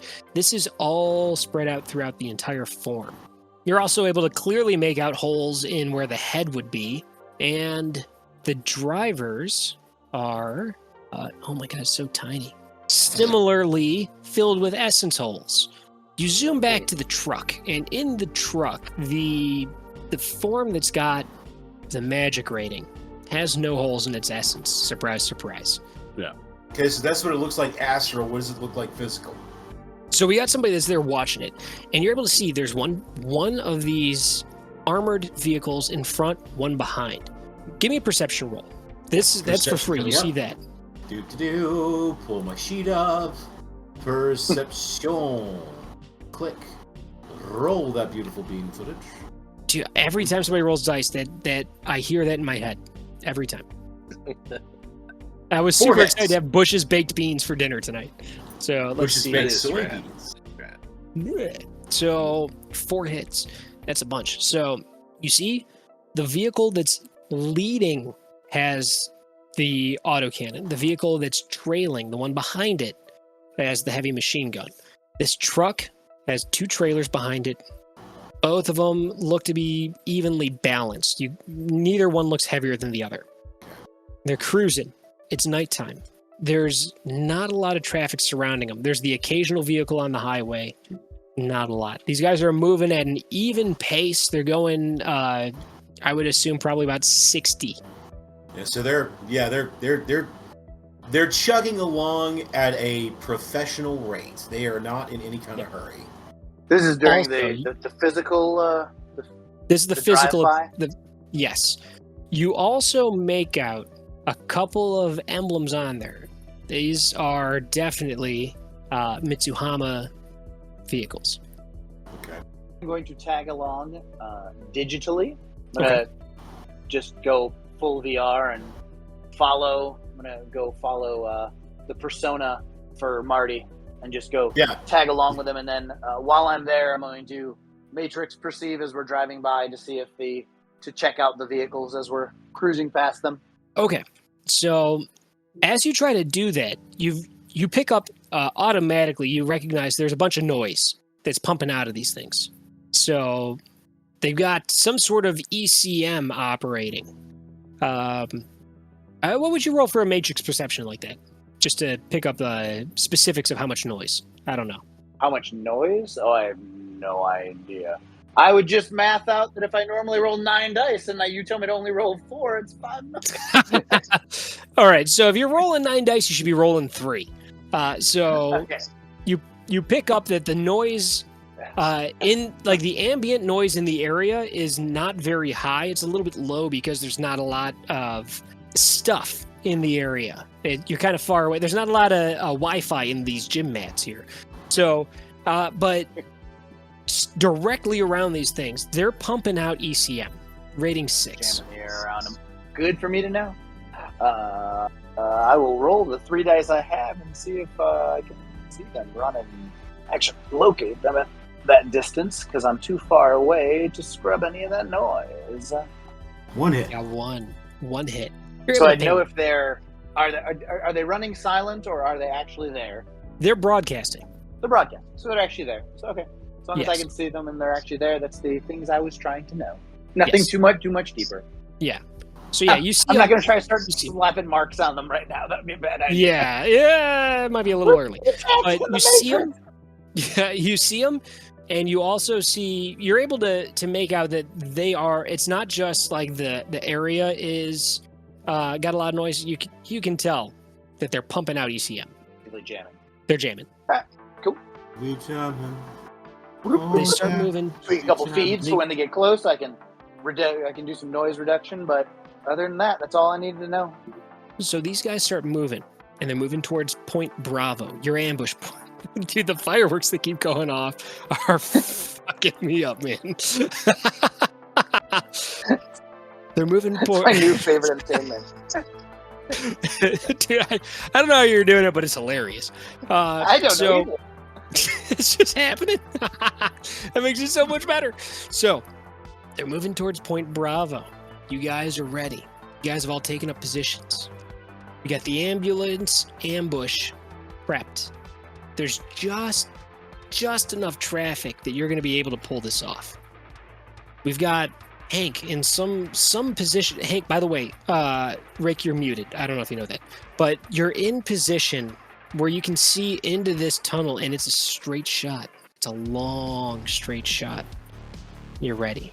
Everybody's where they need to be. We've got a bunch of vehicles slaved to this RCC that are ready to turn into essentially not tornadoes, torpedoes, or whatever you need to do with them. And they start coming. Yeah. How's this going down? Hank's up on the bridge, seeing this shot, and he's kind of lining it up and eyeballing where the driver is, where the passenger is. He takes his ranger arms, sets it down on the railing, and really zooms in with the scope, and is going to attempt to take a shot at the person. Is he able to see the awakened versus the passenger? Yes. Cyberite? So you can see both of the driver and the passenger equally well. And I see the passenger's the one that I saw earlier with the magic signal, right? Through the magic of talking to your team, you understand the passenger is the awakened one. Yeah, we've been relaying all this information across all our comms. Yeah. So you know what we found at Point Alpha. All right. I'm just gonna say into my comm, I'm going to geek the mage. Copy that. And I'm Got him. gonna make the rolls, but I are invisible and in position, so I'm just gonna make those rolls now. And remember, I'm bringing up the rear on that convoy. Like I'm probably about a half a mile back, so I don't, stick out too much. Yeah. Thank you for letting me have one of those stolen cars, by the way. You're welcome. It's All right. a resource. Let's get this roll. Let's see how this magic goes. You're casting, Okay. what is it, improved invisibility? Is that right? Yes, improved invisibility. The spirit, I'm going to use one of my favors to have it carry the one on me, and I'm going to control the one on draft. Okay. I'm casting both at force 5. And So I believe think you have. Keep going. My bad. So if I cast it at force 5, they roll against that, right? And so I just So you'll roll, and your hits set the threshold for them. okay. So I'm gonna make a spell cast. And I believe five the Plus. force acts as a limit casting the illusion spells. Thank you. And I'm gonna do that. It's a fuckload of dice and not a lot of 5s or 6s. Jesus. In fact, none. On. Wow. Bad. Okay. Well, Wow. I'll resist drain on that, which is This drain. 5. Yeah. Sorry. This is just So I got resist 5 drain. What do you roll to resist that again? It's I think for Charisma and your willpower. character it should be charisma and willpower. Okay. So that's You are 12 die Shin. for me. I am a Shin. Yeah. So that's 12 die for me. To resist drain. Plenty. Well, actually, exactly enough. Not plenty. Yeah, Just exactly enough. 5 out of So 5. no drain for me. You can give it another shot. and, A little so bit better. So 3. That's on draft. Okay. I can still And see then myself. another Oh, there I resist- go. Bye. I'm sorry. I'm gonna roll the That's other so one. weird. I couldn't imagine that. Okay. 2 stun damage to me. Okay. Put it on so you can keep track. And then I did. Yep. This being sustained by the spirit. And then 2. Yes. So and then this one is on. Yeah. 2 hits on for to see me and 3 to see draft. Okay. Yeah. That's where it's at. That's not great. No, it's not, but that's okay. Might make it interesting. Take what we can get. So Oh, and I you gotta get roll. invisible. Yeah, versus that drain. One more to resist drain. Oof. Okay, So you take so I still 2 more take 2 points. more. So you've got 4 points of stun. So you're at a -1 wound penalty Yep, and I'm sustaining a spell. off the bat, out of the gate. And yep, -2 for sustaining a spell. So we're getting started rough. But you're invisible. Luckily, in the back of a vehicle full of stim patches. Yeah. Yeah. Yeah, hopefully the rating is fairly high so that it doesn't, wear off very You quickly. wait for a while. Oh yeah, to you're in the go back of my invisible. van, aren't you? Yeah. Oh. I don't know, to be honest. I think that was the plan. Yeah, you're in the back of Okay. my ghetto ambulance. No, Okay. we are potentially going to climb onto a vehicle, right? Yes. I think that's the plan. Is to Yeah. So your jump ghetto in ambulance after the shots go is off. just being your ghetto ambulance is being rigged remotely by my RCC. We're in one of the stolen cars. You're in a stolen car, and there's 2 other stolen cars, and they're all in a little ring driving around. But I'm now Well- invisible in the front of the car, being like, "Where are my hands at? I don't know." Who is driving car? That's got to be. Bear is driving. How can that be? That's got to be so awkward, being invisible and trying to do things. I don't know. I never really thought about it until just now. So anyhow, Hank's lining up the shot. You've got, I think I said earlier, 2 combat rounds to do this. So I'm guessing you're gonna do 4 aims. Yeah, basically. All yeah. right. So that'll allow you to either boost your accuracy or add to your pool. You've got 4 points to do in any direction. So you can do 1 here, 3 there, 2 here, 2 there, 0 and 4, whichever you prefer. I believe you've got a pretty decent shoot. You're It's a pretty nasty ass rifle. and What's your I accuracy? tried to keep your firearms pretty high up because you told me you told me you That's would have just- kept your shooting up. That's a shtick. Firearms. So. Alright. And do you get combat dice in this, or I can't no. remember. It's been so long No. since I played No, 5. no, you old fart. No. What's There's my been combat dice for pool? years. It's been over a decade. It's been almost 2. No. Hey, you know, Wow. You got an edge pool? That's the thing. You can put edge dice Yeah, into edge. it. There's no Do have karma edge. pool either, so don't ask me about that. no If you- karma and either. If you pre-edge, your accuracy doesn't matter. Pre-edge. That's true. That's true. Yes. You blow straight through your limits if you pre-edge. Blow straight through. Pre-edge. Oh my god. I can't get away from this. You brought this upon yourself, sir. There's no escape. It's Uh, it's creepy for no reason. I'm gonna use a point of edge here Okay. too. All right. Or well, actually, I have. I'm gonna increase that'll my add- accuracy by 2 for this shot. Well, That's if what you I'm gonna use do. edge, it ignores accuracy, so you have no limit.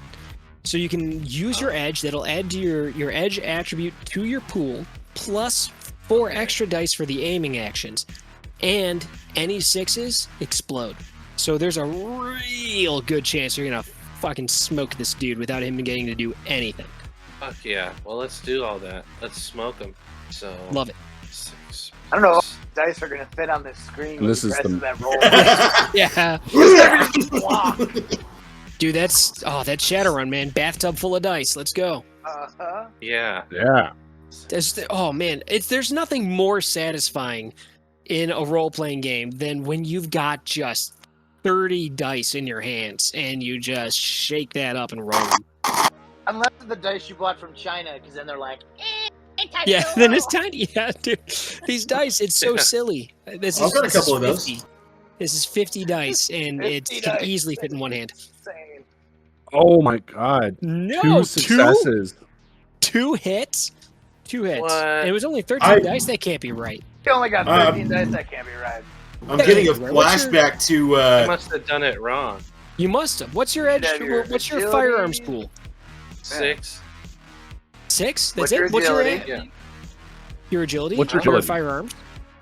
My agility is. It's agility plus your firearms skill. Oh. Plus edge Yeah. plus So 4. so 10 plus edge is 3 plus 4.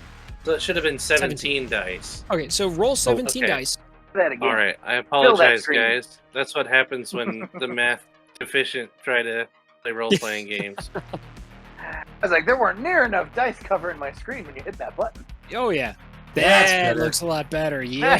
Eight And then- Oh, There we I see go. 5, 6, And then 6, also- red mist, motherfucker. Oh, yeah. And Oh, then yeah. roll 6 Eight more. hits. to re-roll again. Oh, it doesn't automatically 6 do it more. because it doesn't know that there's edge. Yeah, so, Yeah, man. So, so roll 6 more. Do it nice. again. Yeah, now roll 6. And you got one more, so All you right, got so there's one 9. more. So you got 9. You got 9. So this guy's got That's not cover gonna because be he's in the good. vehicle, but he's not really aware of you. So let's see. That's gotta suck. It's going to roll a grand total of 6 dice against 9 hits. Why is it not rolling? Show me dice. Nope. Oh, trash. This dude is fucking vaporized. Trash. What's the damage code on this thing, man? Did you use your explosive round? 15B. Yeah. So 15p, yeah. Oh, 80. 15 plus 6. Ooh. It's a good old 21 physical damage incoming. Holy Well, shit! He's got armor. He can try to soak it. He's got Let's see armor. how this goes. He's got armor. Let's see. He's got Let's armor. see. Which Yeah, is somewhere in the please. stat block. Try and soak 21. Yes. He can soak some of it. What's the AP It on this happened bad on boy? Paydata. Oh God, what is your AP? It's -4, -1 again? What? No. yeah. So it should be Ranger minus arms 5. Minus minus 5. five. He's got some dice to roll. He soaks 4 of them. So 21 minus. Hey, that's only 17. That's 17. So That's you only shoot him. 17. You shoot him. By the way, before we finish this off, let me do this real quick here. I'm gonna view artwork and I'm gonna show to players. There's this guy. That's what he looks like. He's Not got a anymore, name. is it? You don't know. Oh, You don't know no. his name, but you know he had one. And you shoot him, He is a and young like he's man. wearing this helmet, and he's in there, and like this dude, as you line up your shot with your rifle, you see this guy, and he's got those peach gummy rings, and he's like eating them, and he's got one in his hand, and then you shoot, and this bullet goes slow motion. You see it punches through the windshield. And it hits this dude, and like it blows through. Before it hits him in the face, it blows through his index finger and thumb, just clips him off, and they start to drop. The peach ring falls, and it hits him in the face, and it blows up his head, and it explodes, and then it rebounds off of the helmet and pops back out through the front of his face on the other side, and just blows up, and there's blood and brains and little bits of skull and some flesh and plastic and teeth and gummy gunk all over the inside of this windshield as this dude just detonates. So I don't even need this guy's stat block. He's got him. He got him. Your passenger dead. feels like he's got to make a willpower roll to not blow chunks. I just Oh shot man, it's a 50 BMG exploding round at that guy's face. Pink mist. I want you guys to know that before I built this character, when I make NPCs that have names, I do research on what the names mean before I pick them. Okay. You guys will never know his name. And He's with dead. pink mist in Japanese. Yeah, I'm going to look that up, but that's what his name is now. His name is Bloodspot. He's gone. Dead. Here's what I'm going to do. I'm going to drag this guy out right here for you, and then I'm going to apply a big ol' X right on him. If I can figure out how to do it. All right, we're going to give him a big ol' skull. Blanc skull. Didn't work. That was supposed to be... There it is. He's dead. There you go. Gone. All right, so now we're in it. You took a shot. So question. You lined it up. During his 2 Yes. rounds of aiming, when he was declaring his Yes. aim, can I have begun putting marks on the truck? Yes, I will let you do that. So, cord's all snagged. Sorry about that. Sorry about the noise. I'll edit that out, I promise. Yes. So, keep in mind, we've got that jamming going on. So your dice pool is going to be at a -6. Yes. But that, I can- it's 6 I noise. can scrub but 4 you're- points of noise. So There you go, exactly. You know, why am I trying to tell you things? You're close enough that there's no distance noise. okay. So you're at a -2 to your pool. Excelente. Let me go over to this. So that is 11, 13. Back to 11. 12. 12 dice. 6 limit. Alright. And I have 2 rounds. You have 2 2 rounds, combat yes, to add marks. So you're probably, I honestly, Go with with this Matrix Initiative, you probably have like 6 tests you could make. Yes. That is a heap of dice. 1, 2, 3, 4. 6 on the first one. Holy There's a mark. shit! That's with the penalty. Oh my god! All right. Yep. Yep. Second time around. 6 again. Oh my god. All right. Yep. So let's see here. 4. 6, 6, 4. It's still a hell of a lot. See, there's a whole bunch of. See. So I mean, that's enough to get you. Well, I mean, 3 is enough to give you admin. You can't get 4 without doing physical stuff to the device. I only need, I'm only working to get my 3 marks that I need for just about everything. Yeah. I mean, you're on there. You punch through. You get right through the ECM, and the ECM's not coming off of the truck. You can tell that right away. It's coming from the escorts. One of the escorts. Yeah, but you've got admin. You've got full access to this thing. I got one more test. I'm gonna attempt to put one more mark. Actually, this one I'm going to attempt to put 2 marks right away onto the truck in front, and I'm gonna spend edge. Okay. All right. Here goes one of my 5 points of edge. Go. 1, 2, 3, 4, 5, 6, 7. As long as that dice stopped there.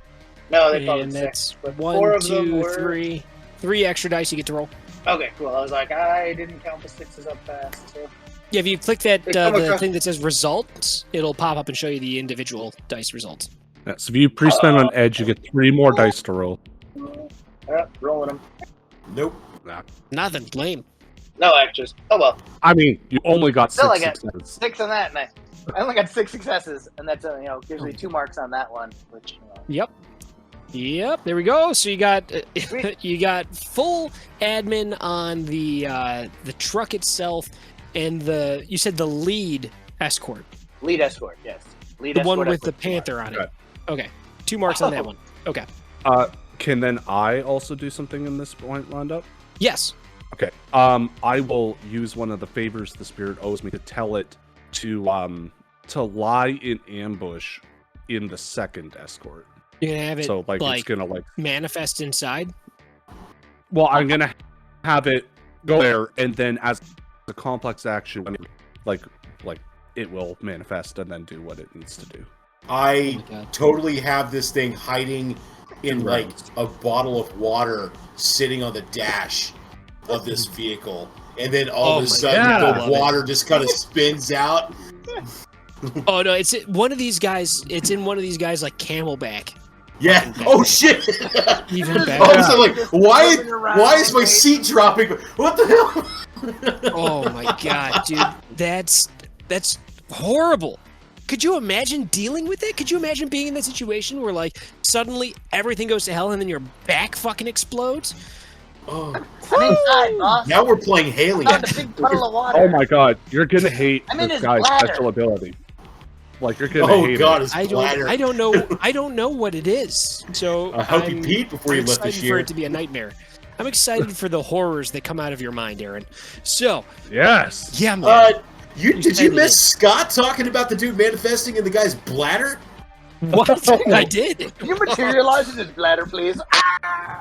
Oh my god, that's worse than a kidney stone. Oh my god, it's like a angry kidney stone. Human-sized kidney Oh my stone. god. Okay, so there's this series. It's called the Hyperion Cantos. It's a novel series. It's pretty good, but in I think it's like the 4th book, the main character gets a kidney stone, and then he's like laid up for a while. I'm like, what? What? Why is this happening to the main character in my sci-fi series? Why does he have a kidney stone? But like, it sounded really awful, and if it was a fucking ghost in my kidneys, ugh. Hard pass. Yeah, no thanks. Yeah, and hard pass is kind of hilarious when we're talking about kidney stones. So Yeah. let's. But Yeah, your spirit's in there. It's in there. So we got marks on the truck, marks on the lead escort. We got a water spirit that's inside somebody's camelback, and we got a dead man and his blood splattered across the windshield, and we've got an ambulance that's ready to pit maneuver and cause a roadblock up ahead. You guys have set up some awful situation for these people. So Yeah. we're gonna do an edge test, just using Marty's edge to Marty. represent the driver of what's his name? Bravo, I think. That's what you called him. Yeah, to represent Bravo's driving skill to do this pit maneuver. So give me an edge test. You need at least a hit. You get a hit, and the roadblock happens. You got a hit. You got exactly one hit, so you did it. You got a 1, a 3, and a 5. So it happens. So as all of this is going down, the bullet passes through, blows up the dude's head, and just as that's happening, this ambulance comes up and it clips one of these vehicles. It's just like a regular ass car, and it spins out and side slams into the car next to it, rebounds off, goes into oncoming traffic, and clips another car, and then it turns into a 4-car pileup. The whole underground tunnel is blocked. There's no way they're getting through it. I mean, they might be able to just drive straight through, but it's unlikely. It's unlikely.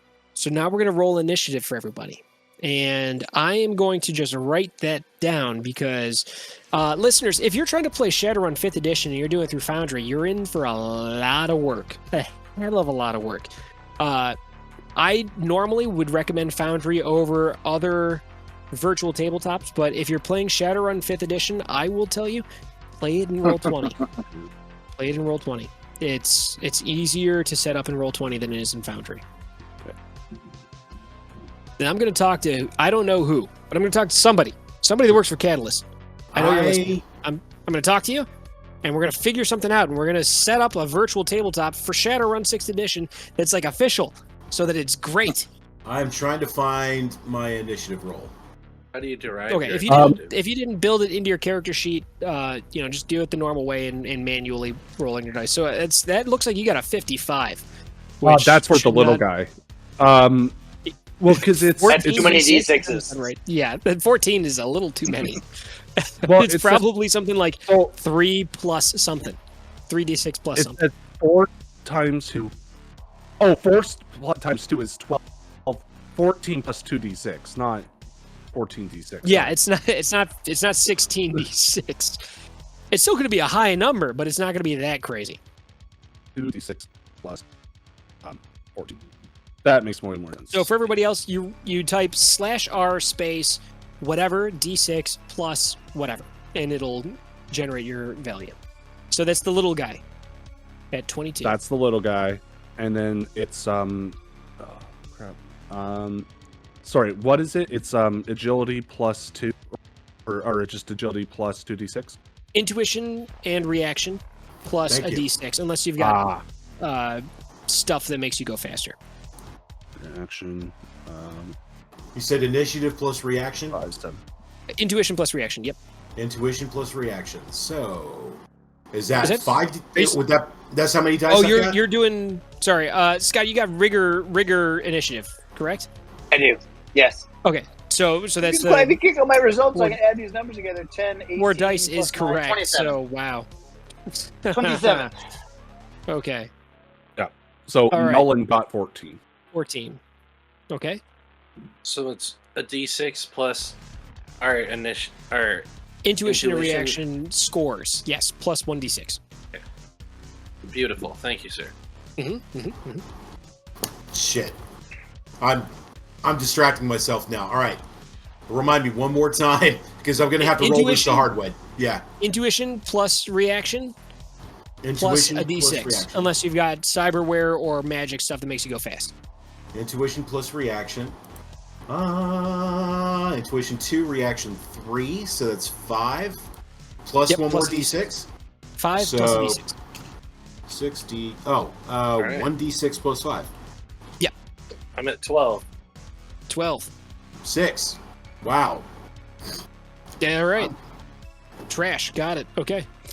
Well, I mean, I am like half a mile back, so I'm still trying to catch up to everybody. Yeah, right now. yeah. There we go. So I got those guys in, and what's nice is that you guys killed somebody, the guy with different stats. So I'm just gonna lump them all in on the same initiative. And Cool. draft You're is surprise. You're up first with all of that 27. I am my first action. So we've shot the guy. Second guy, I'm going to have one of the Oh. stolen vehicles. So we have One stolen I'm gonna- vehicle way in the back. Yes, go ahead. I'm going to interrupt real quick. I forgot these guys need to make surprise tests. Oh, that's a good So point. I'm going to do that real fast so that they don't just automatically react. They'll probably succeed, but we'll see. So intuition plus reaction. So, all right. And they need to get 3 hits or more, otherwise they're surprised. And I got, I don't want the total number. There we go. Okay, yeah. So, yeah, they're good. They're reacting. So, they're ready. We have one stolen car up front, one stolen car in the rear. The stolen car that the 2 of us are in is next to it, and our 4th stolen car is way in the rear with Marty in it. And then the Marty's van is still up ahead. I am going to send a command to the lead car to slow down in front of and stay in front of the truck. I'm going to tell its dog brain to just slow down in front of the truck, put its hazards on, and just like stay in front of it. Okay, cool. So you issue that command. It does that. So it moves into position, and this is one of your it's a Mazda something. Mazda CX Mazda. 43251. We're gonna say since this is 2076, it's a Mazda 12. Mazda 12. And it gets in there and it starts to slow down, and it's bubbly. brown. It's bubbly looking. It's brown and bubbly. Oh, it's very round and bubbly. Yeah, it looks really stupid. I hate it. So it gets in front, starts to slow down, and the hazards are going on. But the hazards are cool. They kind of go out. And it's not just like blink, blink, blink. It like ripples out. So anyhow, Do they go off like fireworks? How are you doing that? It doesn't work when I give thumbs up. I don't know. Either. I don't know How what you long- mean. All right, so 1 1,000, 2 1,000. So about 2 seconds holding my thumbs up and it goes off. yep, doesn't work for me. Yeah, That's okay. So It's a special guest power. Somebody you guys. I guess Thanks. Makes me feel special. that's awesome. So yeah, it gets in the way and it starts slowing down. And then we go on to next in line is going to be these dudes, the remaining dudes.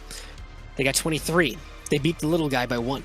So the lead vehicle is now being separated from the main truck by this Mazda, and the one in back with a machine gun on it is able to keep pace.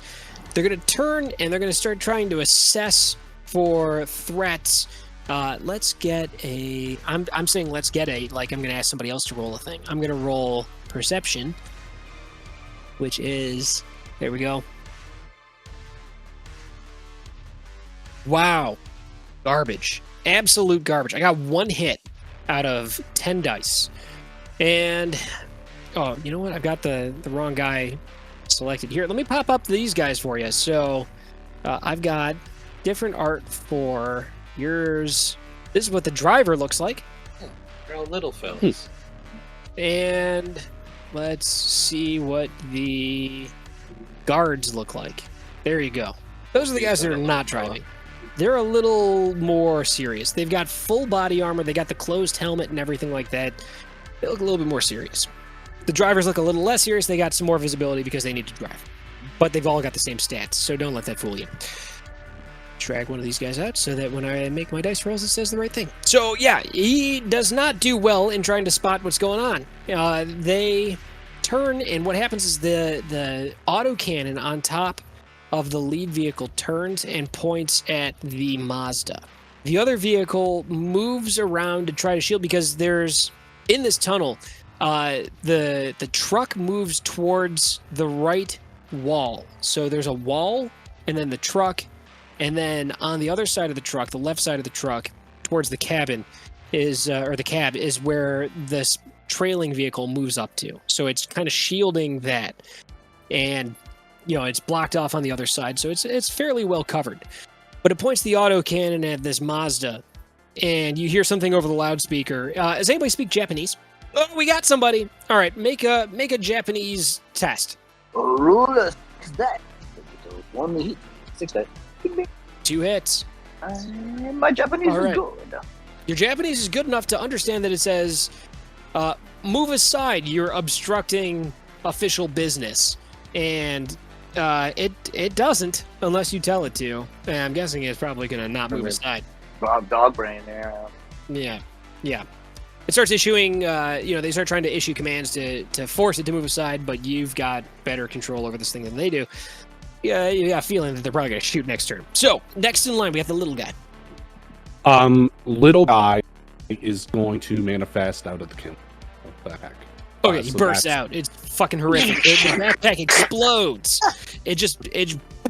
And there's water everywhere. And like the dude whose back he was on is in shock. He's blown away by this. Not actually blown away, but he's like, "Whoa, I didn't pack that in there." The little catfish is gonna and he's gonna hop onto the dash in front of the driver and just kind of dance in front of him. Okay. Because manifesting is a complex action. Okay. There's the little guy. My baby. Hello, my baby. Yeah, he's got the hat and he's dancing. He's kicking the legs up. Yeah. Oh, he's full. Like Spaceballs. What was that guy's name? I forgot. Oh, Spaceballs. I was thinking of the frog. Michigan Can't Frog. remember Yeah. Michigan? Is it just Michigan Frog? I Yeah, thought it's it was Michigan like J Frog. Yeah. You and I Michigan basically J made Frog. this- There you go. Yep. Yes. You and I basically just made the same joke. Yes. Is it Absolutely. CNC and Spaceballs? Nice. Yeah. Oh yeah. We got to stop doing that, man. No, it's. I don't know if you guys know this or not, but Chuck is actually my brother. Even though I've never met him in person, and he's from like way far away from where I live, I guarantee, same dad or same mom, or both. I don't know. That's my brother down there. That's So a long conversation to have. it is, and it will be, and we'll figure it out one day, but not today. So yes, it starts distracting the driver, and we're gonna give him a massive penalty to drive, and he's probably gonna end up crashing. So next up, we've got who's and Null and Void. That's you. Okay. So Null is invisible and he's a little bit sweaty from being drained. Where are we? We're in a car beside the truck. You guys are a little bit back from it. Oh, But if you want to move up, you know what? We're kind of free form right now. So where do you feel like you should be? Next to the truck when we started all this. Yeah. okay. Are you I gonna make the feel jump? like I am. Yeah, Fuck Null, yeah. First, Null is going to cast Enhance Attribute. Okay. And he's going to cast it recklessly to increase his agility. Dude, yes. That sounds great. Oh And so I just gotta look up the spell. Where is it? There's the spell list. And that is increase. Where is increased ability? It's just listed as There it is. increased Increased attribute blank in health spells. Yeah. The force must be equal to exceed the augmented value of the attribute being affected. Okay, yeah. So he will cast it at force 9 recklessly. Damn! You're gonna burn yourself up. Let's go. Yeah. Okay, so I roll to hit, right? I roll spellcasting Plus magic. -2. And then the Because limit you got the sustain. is 9. And you've got a -1 wound penalty. So that's 5 hits. Damn, that's still a hot handed. Yeah, that's pretty good. Yeah. And then it's force -3, so I have 6 incoming rain. Yep, and it's gonna be physical drain. So you got to test to resist it with your willpower plus charisma. Yep. 2. So I take 4 physical. Yeah, wow. But yes. So I imagine your body kind of, when you cast spells, kind of like morphs a little bit. You get more agile. You get lean, and like your limbs kind of grow a little bit, and like the stretching causes immense amounts of pain as your skin rips in places to accommodate the additional length. Yeah. Why? And Yikes. so that bumps my attribute up to 11. Fuck. So I have an 11 in agility. And then I will make a You're an gymnastic. elf, so yeah. Yep. Yeah. Yep. I will then leap onto the driver's door. I love it, dude. Show me at Um, least 3 hits, because we're not moving too fast right now. 3 hits will do it. And I'm invisible still. that and you that's know of. Gymnastics. Yeah, get gymnasty. So still rolling 10 die. That's 4 hits. Oh yeah, dude, you do it. You do it. So what everybody sees is nothing at all. Yeah. You do it. Draft just sees like a spurt of blood, like hit the windshield, and then the door It's the opened, windshield. and then he. Yeah, all Yeah, you look at the car. experience is the car, the weight of the car shifting as he pushes down and then springs off. So it kind of bounces a little bit, and then you see the truck kind of sag just a touch when he lands on it. And unbeknownst to you, he flashes you a cool thumbs up. when he lands. No, where'd you go? You'll hear it on You'll hear it on comms. As the free action, he's like, "Draft, you wouldn't believe it." He's not Irish, sorry. Draft, you wouldn't believe. Oh my god! Apparently he's Irish now. You wouldn't believe it, man. I made it over here. I'm fucking doing it, man. Get excited with me. Yeah. Oh man, yeah. All the horns on all the cars start blowing. Ba, ba, ba, ba, ba, ba, ba, ba. You're on. You make it. Next up, we got Hank. You're a good distance away, but you see all this stuff. Well, you don't see, the invisible stuff, but you see the cars crash and form this perfect barricade. The cool thing, though, is that, again, these vehicles are high enough up above these crashed cars that you still have line of sight on them. Very nice. I think you've got one more. How far away is Marty from my position? Because he started at Alpha and I'm at Bravo. I'm on the other side of the convoy. You're not going to be able to see me. Yeah, you can't see them for sure. All right, so if I don't get a hit on him, then this is probably my last chance, and then it'll be all catching up from here, huh?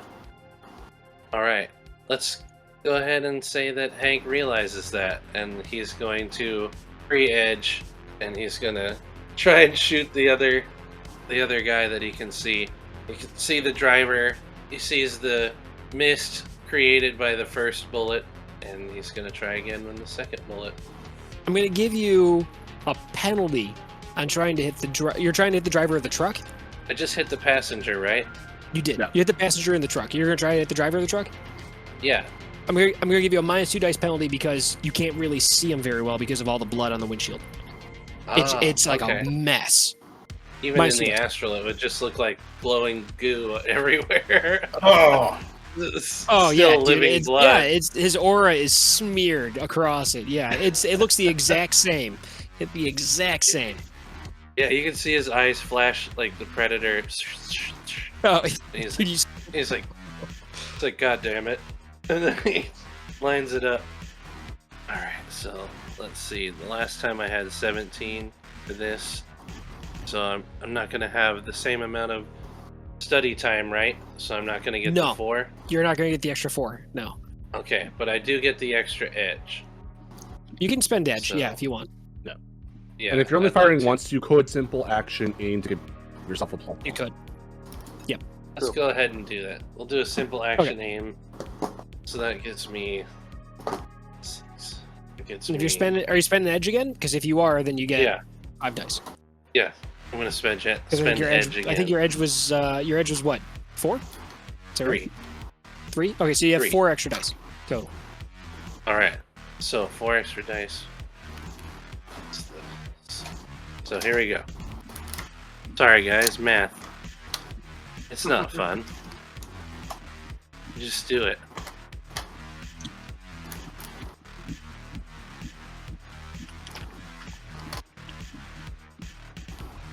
Five hits. 5 hits. 5 hits. Okay. 5 hits Hell is yeah. that's a good amount of hits, man. So this I'll guy's going take to try to not get shot by you, and he's got this penalty here too. He's going to take the same -2 since he has no line of sight on you at all. So let's see here. We got So it's a surprise. it is. I got a total of 34, which is 3 hits. So it's 2 net. What's the damage code on this thing? 14p. 14p. Okay. And the armor pen? The armor pen it's 5 -5. Fuck. Okay.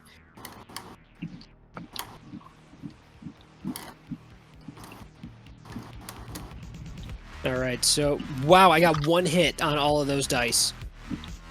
Wow. That's probably I rolled- bad, huh? 10 dice, I got 1 hit. That's probably not good.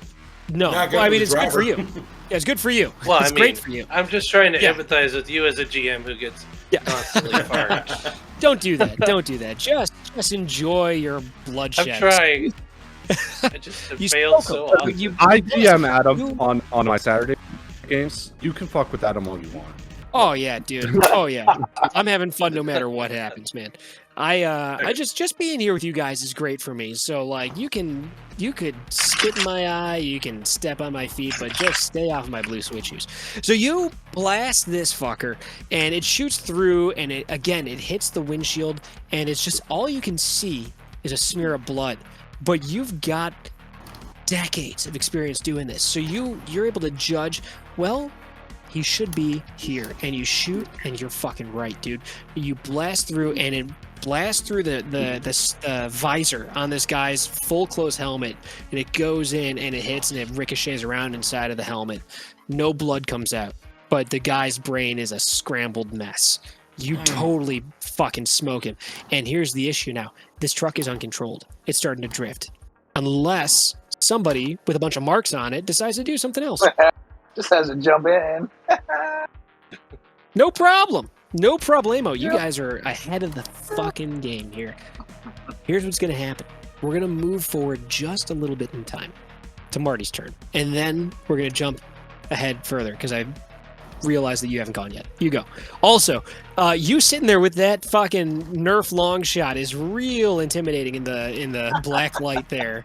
I saw you, yeah, dude. I saw you breaking down your Nerf long shot, and I'm like, oh fuck, he's in character. He's so deep. He's so deeply in character. He's in deep, guys. I forgot I had this, and I forgot I had it sitting right over there. It was like, bro, I got props. Mad props. All right. I'm still a half away, so I imagine over comms, like I imagine Hank going, "Say goodnight, Buster," and then bam, knocks out the driver, and like, oh yeah, I fucking got that boy. And as soon as I hear that, like, oh shit, I'm missing all the action, so I floor it, and chances are, I would like my turn to get me to catch up to the rear of the convoy. Now that it's kind of like hung up by the traffic that we just created, and I'm gonna ditch the vehicle as close as I can to the convoy itself. Well, I don't want to bail out. No, God, no. Okay. I'm talking like 90-degree skid stop. Oh, do one of those numbers. Yeah. Give me a driver, like just pilot ground craft test with your reaction in it. And like, dude, here's the deal: you get 2, you succeed. You get 4, and it's awesome. Okay, so pilot ground, and you said you were going to add reaction with the reaction attribute I'm rolling. Yes, sir. 3. Oh, okay. So it's not super awesome. It just succeeds. So yeah, you do. You manage to get in there and you skid to a stop. And do you want driver's side towards the stallion or passenger side towards the stallion? Probably passenger side towards the stallion because then I can use the vehicle as cover. That's I'd pop out. Good. Yeah. Get that 90-degree going. As soon as I turn this way, open the door, grab the rifle out of the passenger seat, and just like you pop up, bring it to bear. Set up. Yeah. Okay. I was like, you've either got, you're going to be either quicker or you're going to have cover. So I just wanted to have, I didn't want to make that call for you.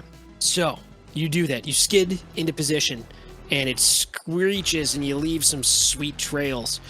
And you get into position. You bring your rifle up, and you guys are all in where you feel like you need to be. Everything's starting to slow down. There's the traffic jam up ahead. So it's gone from 60 miles an hour in general down at this point to moving maybe like 25, getting close to stop. And that's when you guys feel it. Everything starts moving. Everything starts shaking violently. California. It's a big fucking earthquake. as stuff starts to shake loose. Tiles are falling off of the overpass, dropping down. The lights blow out. Cars start vibrating and twisting and jitter jumping. The top falls in. Collapses around you guys. The bottom falls out.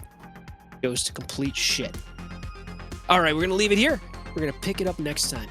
Thank you guys for tuning in. Everybody, thank you so much for being here. It's been great. It's been a lot of fun. Aaron, thank you. And Chuck and Rick and Scott, you guys have been awesome. I'm having a blast, and I can't wait to finish this up. It's going to be pretty fucking weird once we get back into this. So thank you guys again. I'm having a blast. Thank you. It was awesome. Scott, my man, thank you for being here. Thank you guys. Holy shit. Oh, yeah.